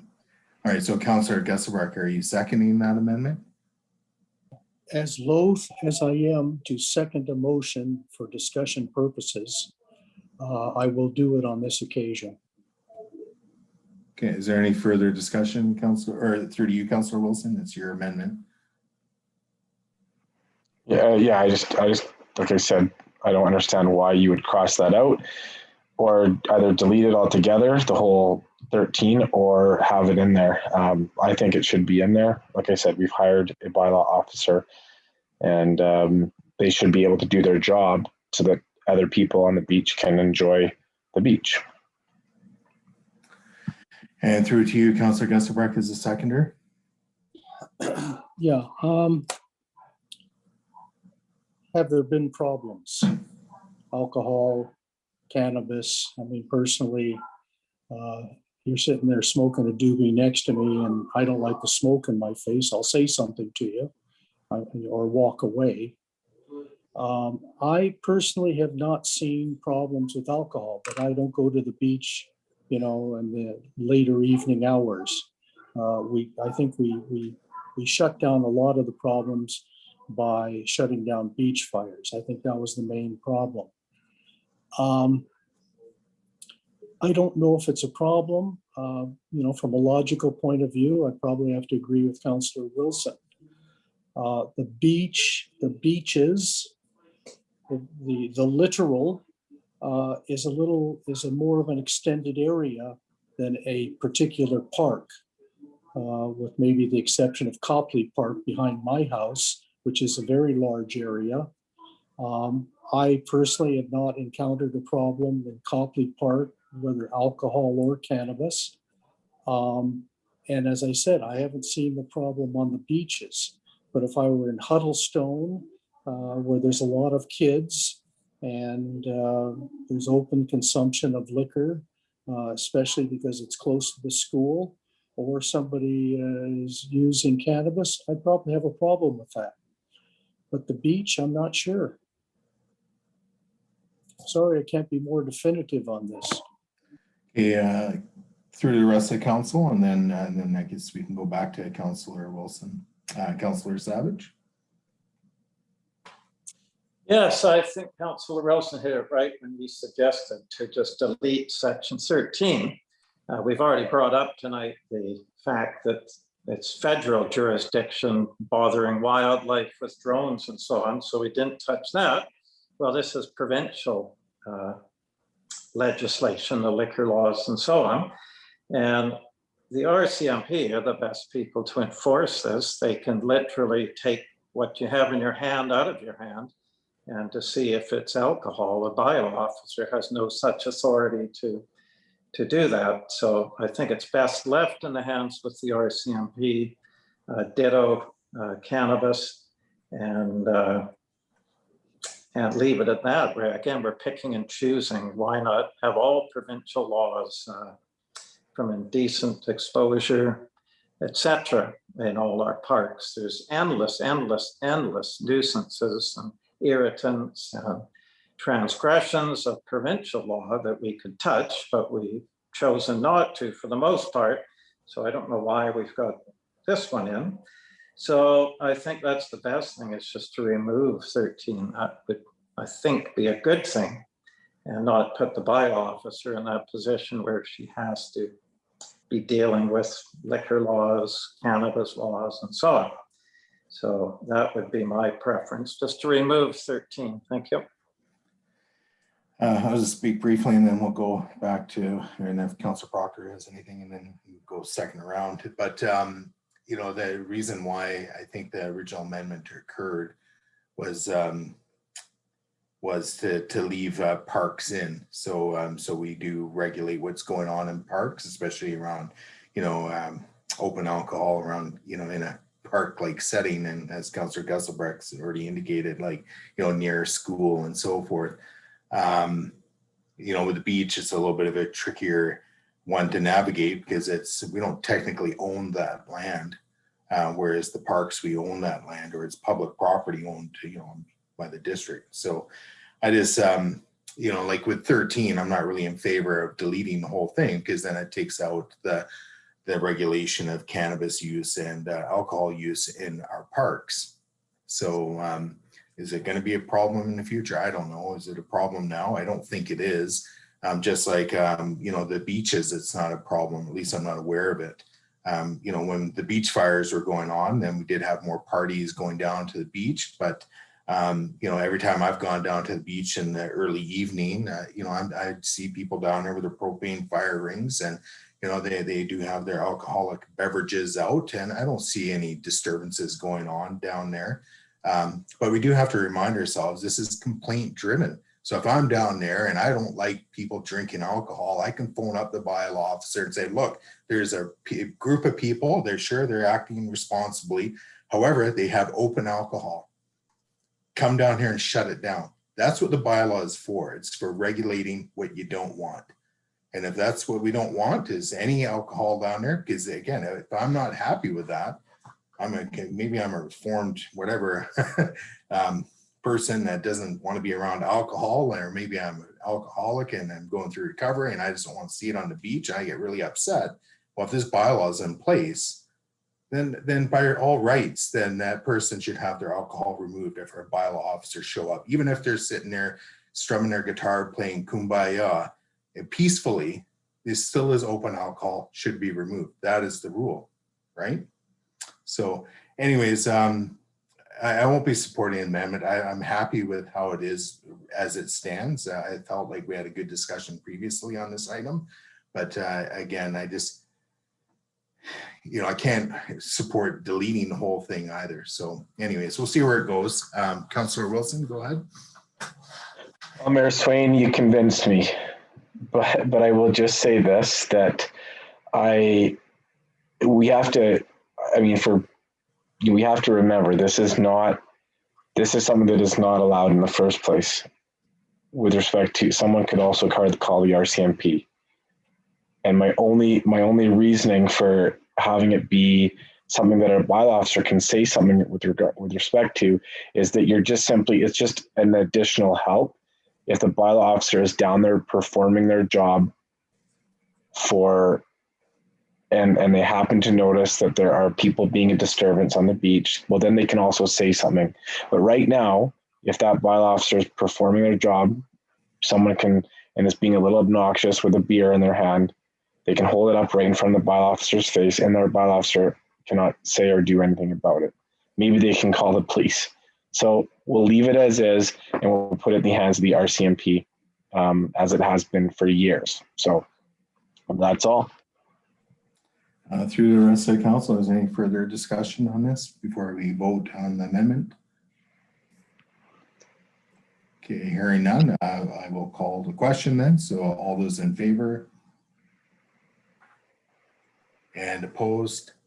So noting Mayor Swain's opposed, Councillor Savage, Councillor Proctor is opposed, Councillor Kesselbrack, and Councillor Wilson. So the amendment fails, and it's unanimous. Okay, so additional items. And sorry for staff, I just wanted to correct misstatement I gave in a reply when you asked the date, and I said January. In fact, the bylaw was first on a council agenda on March 3rd. So I have versions of the bylaw dated January 27th and February 16th, but those were staff working copies. So March 3rd was your first, so 4 months. Yeah. Councillor Proctor. I have a question through you to staff. Has according to my recollection, updating all the bylaws has been a strategic priority since our first strategic priority session, isn't it? Hasn't it been? I think it's been a priority since I was hired. I think so, probably. Thank you. Additional comments, Councillor Wilson. Now that we have it where it's at, and I understand that if we pass third reading tonight, that we will not be able to make any changes to it. It'll just be up for adoption. Is that correct? On the next council agenda? Your worship, no, council can also rescind third reading and amend it at any time. Okay, because I think that it would, given that we've kind of got it almost to the finish line here, and I, credit all of council for doing that, I think it would be appropriate to pass third reading. And then if we pass third reading tonight, but can we pass it and refer it to Snanawas First Nations for comment, and for them to get it back to us with their comments? I'm just wondering if council would like to take a recess for a few minutes so that we could craft a new clause. I've written it here somewhere. One of the amendments that you did resulted in an amendment to another clause. Take a recess. Well, I just had a real quick question because you did bring up a good point, Councillor Wilson, just through to staff with respect to the bylaw itself, recognizing, yes, it's a Lantzville bylaw. However, it is regulating some of the use on the traditional territory of the Snanawas. So at what point would this be going forward to their chief and council for some form of review or comment? Well, I think we have a good working relationship with the Snout-Noas, and we would certainly introduce the bylaw to them. But we need to be cognizant of the fact that our system is not they are outside of our boundary. Our bylaws do not apply to lands outside of our boundaries. And within our boundary, our bylaws do not apply to, and I'm trying to get the right wording, and I will grab it here in a minute, but it would not apply to certain rights that they already have. So it would be unusual to send a bylaw to them.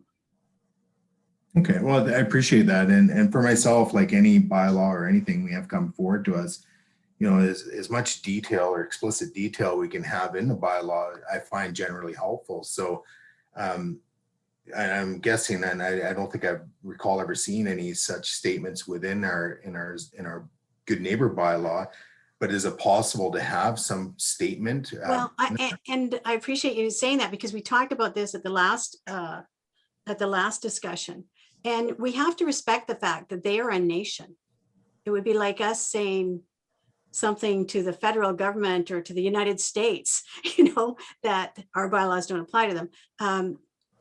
They are a level above local government, above provincial government. You know, it's not a question, but I did, certainly it was in relation to clause 9. If you look at clause 9, the wording in red, that was a result of the discussion on this issue at the last meeting about whether we would add, you know, we have some other spots in the bylaw where we add little references, go look at this bylaw, or go look at that bylaw, and whether we should add something to say that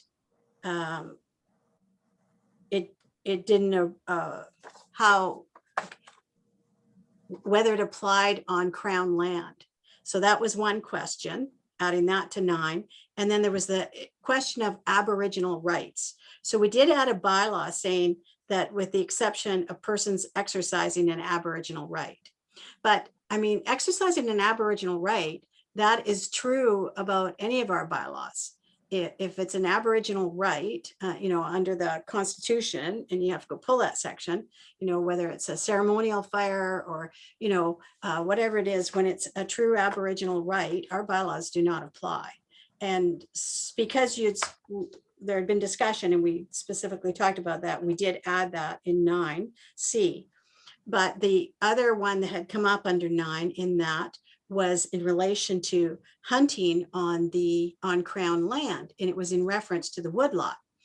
And what I was trying to explain is that our bylaws do not apply to Crown land, but it's in the case of the Crown land being used under a Crown license or for a Crown purpose. And so when I talked to the lawyer, she said that is definitely not something you want to put in the bylaw because it's a complex issue. But I wouldn't want anybody to assume, like in relation to clause 9, that, yeah, and but this means I can go hunt on the woodlot. No, or on other Crown land. No, it does not mean that. You know, like for myself, I just think it's about educating anybody who picks up this bylaw and understanding who it applies to and who it doesn't. So it doesn't create any indifferences. Yeah. So I believe Councillor Gaspar, I saw your hand go up. Go ahead. Yeah, I think clause 9C is redundant myself. Mhm. Yes, I think we have fostered a very much better relationship with the Sinawas First Nation. I think this council has been very proactive in trying to do that. But as Director Coates pointed out, Sinawas First Nation is a higher level of government. You know, you just have to go back to the historical files of the first case, 1956, Regina versus White and Bob. Mr. White was from the Sinamak First Nation. Mr. Bob was from the Sinawas. They went out hunting deer up by Mount Benson. And there was a bylaw at that time in Nanaimo that you couldn't hunt deer at that time. This case went right to the Supreme Court of Canada. It was the first case the actual first case in BC that talked about pre-existing Aboriginal rights, which pre-existed Confederation, pre-existed the colony of Vancouver Island.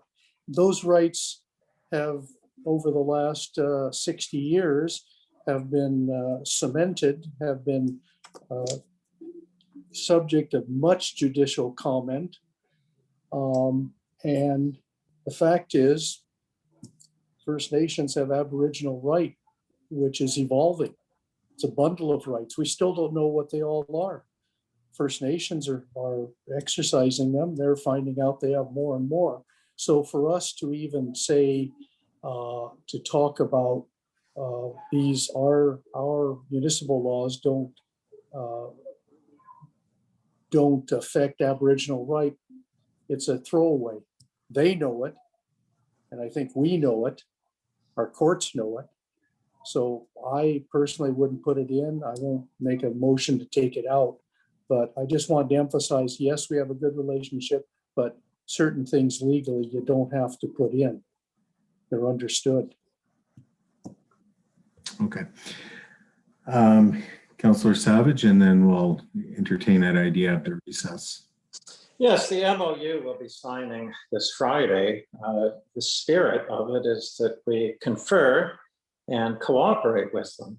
And Councillor Gesselbrecht's reference to this dispute that just went all the way to the Supreme Court is a perfect example. They may have been valid points on both sides. The whole point of the MOU in conferring with Spanawis is we avoid disputes. Why even take it to that point? And the two givens I can see here, we've already had one councillor from Spanawis complain that he wasn't consulted about closing the beach.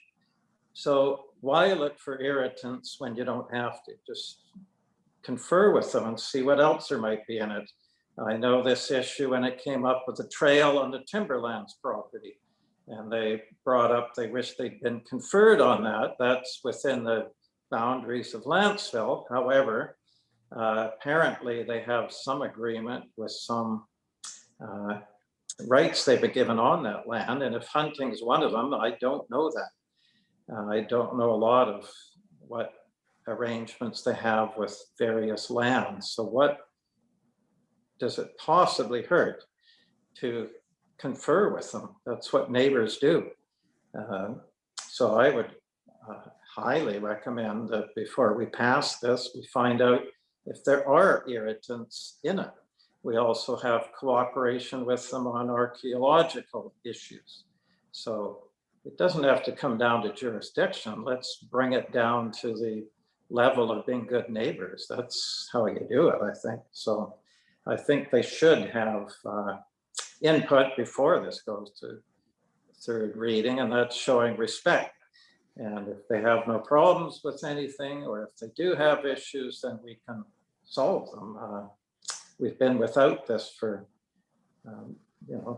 for a long time, this good neighbor bylaw. So I don't think a small delay would hurt. Anyway, I'd be all for doing that. So if we're on that issue now, thank you. So through to staff, do you want to take a 5-minute recess? Is that going to be enough time, or 10?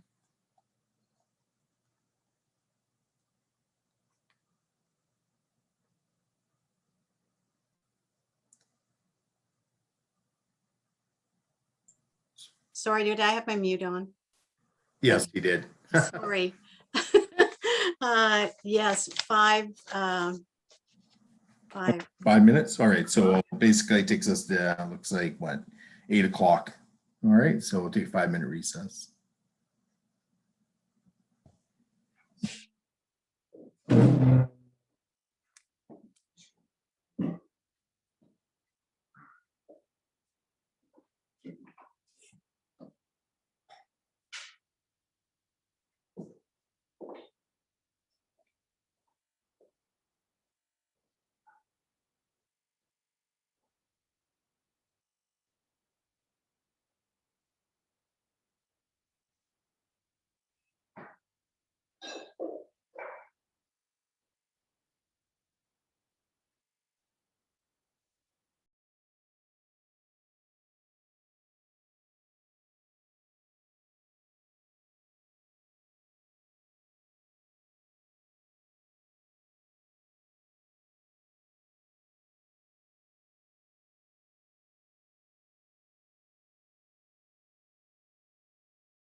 Okay, I'm gonna call back to order this meeting. So through to Director Coates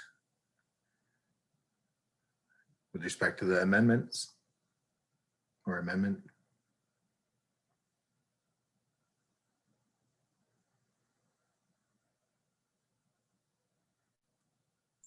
I'm back. Sorry. So I think probably what you would want is a motion that bylaw number 200 be amended in clause 43 by striking section 45 and inserting sections 42 and 45 to read, a person must not enter or use closed public areas, including beaches and parks, except as provided in sections 42 and 45. So if you recall, in section 40, this is an amendment for 43. Section 45 is the one that talks about homeless camping. Section 42 is the new section 42 that added closure periods from November 1st to April 30th and May 1st to October 31st for camping, loitering, or congregating in groups of more than 4 persons. So this would simply bring in the acknowledgement. It wouldn't just allow the people being in those areas under 45. It's also under 42.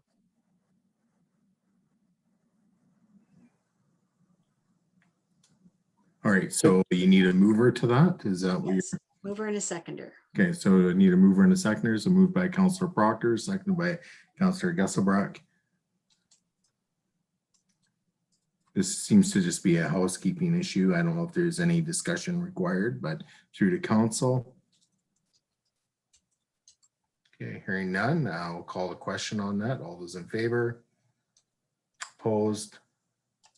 Okay, noting that Councillor Savage is opposed. Carries. Okay, so now we're back to, I don't know if there's anything else, Director Coates? No, I think that was it. All right, so we're back to our agenda. So listed under item 4, there's the motion there. Is someone prepared to make that motion at this time? Okay, so I believe Councillor Proctor, your hand was up first, then Councillor Gesselbrecht. So I'll just read it out that the District of Lantzville Good Neighbor Bylaw 200/2021 be given third reading as amended. So that was moved by Councillor Proctor, second by Councillor Gesselbrecht. Discussion. So Councillor Savage. Yes, I've been waiting to bring up a couple of small items here, but that's fine. I can do it now. One is rubbish, the definition of rubbish. And here you've got such things as lumber not neatly piled, ashes from fireplaces, which some people put on their gardens, yard clippings, weeds, dead trees, branches, stumps, and under weeds, it includes Himalayan blackberries. So my point being that in Lantzville, we've somewhat considered ourselves a rural community because of so many rural properties, the bigger acreages, and that this bylaw, including just what I read there, that's a perfect example. For rural properties, 5 acres, 10 acres, all of those things happen, from dead trees to clippings to you leave dead fall branches and so on, so it rots. It's good for the environment. Dead trees are good for the environment, for birds' nests and so on. So with all due respect to those that want such a bylaw, I'm afraid I can't agree. And the reason is basically it's taking such a giant leap from how we've been. It has 2 aspects to it. One is things were never that much enforced heretofore now. And now I'm seeing two things. I'm seeing a move to enforce a lot more. And the second is, so everything is now coming to the forefront, all this enforcement and regulations, even though they may have been on the books. And now I'm seeing things that just don't fit the community here. And I just read you some. On rural properties, you'll be breaking bylaws day and night, you know, with all this stuff. And I don't agree with having residents maintaining district property, being forced to. I don't agree with beach closures, although I understand your intent. That's never been the case before. There's just a lot of things in here. And I think the approach is important too, that if you bring things up incrementally and slowly, when there's a problem, for example, if there's a major problem at the beach, you say, all right, we've got this problem, and you first invite residents, any suggestions how we solve it. And then at the end of that process, you come up with a solution. But that's kind of what I mean when I say when you come up with a solution before there's a problem, it just seems onerous. And I don't see the support in the community from this. As a matter of fact, I hear the opposite for a lot of the things in this. So I think that's a better approach for those that want to have an all-encompassing bylaw and to introduce new things is you just do it slowly, incrementally, as the problems arise, when it's a clear problem and people are totally on board for, supporting a solution for that problem. But just a wholesale change like this, I think will have unexpected consequences, and you really haven't brought the community along with it. So for those reasons, I do apologize. I won't be able to support this at all for innumerable things in there. And I think part of the big problem will be rural properties will find this exceptionally onerous to keep up with. So thank you. Okay, Councillor Gus Brock. Councillor Savage has been a longtime resident of Lantzville, and I think he understands the history of Lantzville as well as any of us. And he's well aware of what happened when a rural landowner decided to bring hog fuel and chicken manure onto his property. And with no bylaw in place, we entered into a Hatfield and McCoy situation that created one of the biggest rifts in this community that this community had ever known, which led to an election in 2011 to basically end the issue of urban farming, which then led to bylaws talking about what you could grow on your property, how many chickens, et cetera, et cetera. So I think this bylaw, this good neighbor bylaw, or the bad neighbor bylaw, if you will, is proactive to be ready to diffuse situations that might arise between neighbors who have differing opinions about what they can and can't do, because we certainly don't want to happen again what happened back in 2010, 2011.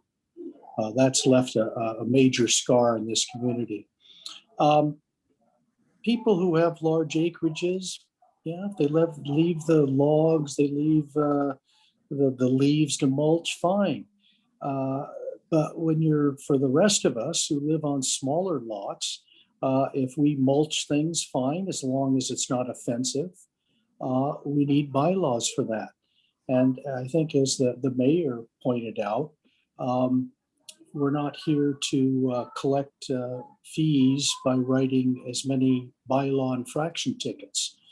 It's an educated process. The bylaw officer, on first instance, will try to understand what the problem is and speak to the resident who may or may not be offending the bylaw. and through education, resolve it. It's only when we have people who are, I think as Councillor Savage said, stubborn to the point of not really caring about their neighbor and continue to do things, that the district has a remedy to deal with it in an expeditious manner. Thank you. Okay, Councillor Wilson. Yeah, I don't look at this after reading through it and consider this to be a wholesale change for Lantzville. So many of these bylaws were already in place. This isn't a wholesale, it's just about consolidating everything under one hat. And yeah, there's a few other things in there that that I think are just good additions. And I don't see this being a situation where we're going to be having residents complaining that somebody's spreading ashes in their garden. So I think things will be very similar to how they are now, and with some anticipated growth with development coming on board, I think it's good just to have a document that educates new residents of Lantzville how to be good neighbors in the community. So everything's now under one hat, not a wholesale change, and I think it's a great thing for Lantzville. And I think we need to look at it from a positive perspective as to having this looked upon as though it's like a detriment to our community. I don't look at it as that at all. So I'll leave it at that. Okay, additional comments or debate? Okay, go ahead, Councillor Savage. Yeah, I'll just leave it at this. So I've just observed. First of all, I just an answer to that problem that arose with the fellow that was farming on his property. Those that wanted to put an end to what he was doing felt there were bylaws in place. That was the essence of the problem. So in their opinion, there were bylaws in place. They were just enforcing them. So, but I think the key is in all these decades that we've done just fine without a comprehensive good neighbor bylaw. And I think that says it all. I haven't seen huge problems arise without it. And I will say again, do it slowly and incrementally if you're making changes so people want them. But I myself see the majority of the community would not want a lot of what's in here. Thank you. Okay, I'll just speak real briefly, and then if there's any new information, then we'll hear that. Otherwise, I'll call the question.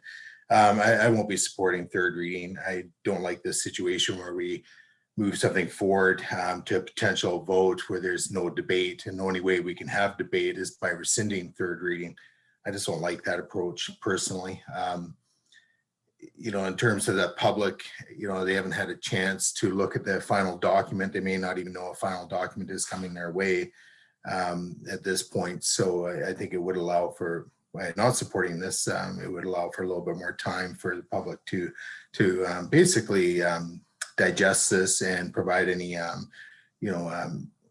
last input into it. I think, moving forward, again, we'll be putting ourselves into a situation where the only way to do any future amendments is then we have to rescind third reading, and especially to even open it up to further debate. And so you have to ask yourself, well, how many pieces of information will that require? If we had two people require the information or something to go in there about drones, and we now have something in our bylaw about drones, even though it's pretty straightforward, are we going to consider future amendments before potentially enacting this on August 1st. So anyways, I just don't like how this process is unfolding. That's just my opinion on the matter. But it is the will of council. So unless there's new information, I am going to call the question. Okay, I'm not seeing anything. So I will move to calling question. All those in favor and opposed, noting that Mayor Swain's opposed and Councillor Savage is opposed. Third reading carries. All right, so let's give me a sec here. Oh, what did I do here? Oh, I've lost my agenda. So at this point, I believe we have gone through everything we need to on our agenda. There's only really the one item. Is there anything through to staff that we need to do further before adjourning? No, I believe that's it. Okay, so considering we have completed our agenda, I consider this meeting adjourned. Thank you, everybody. Have a good night.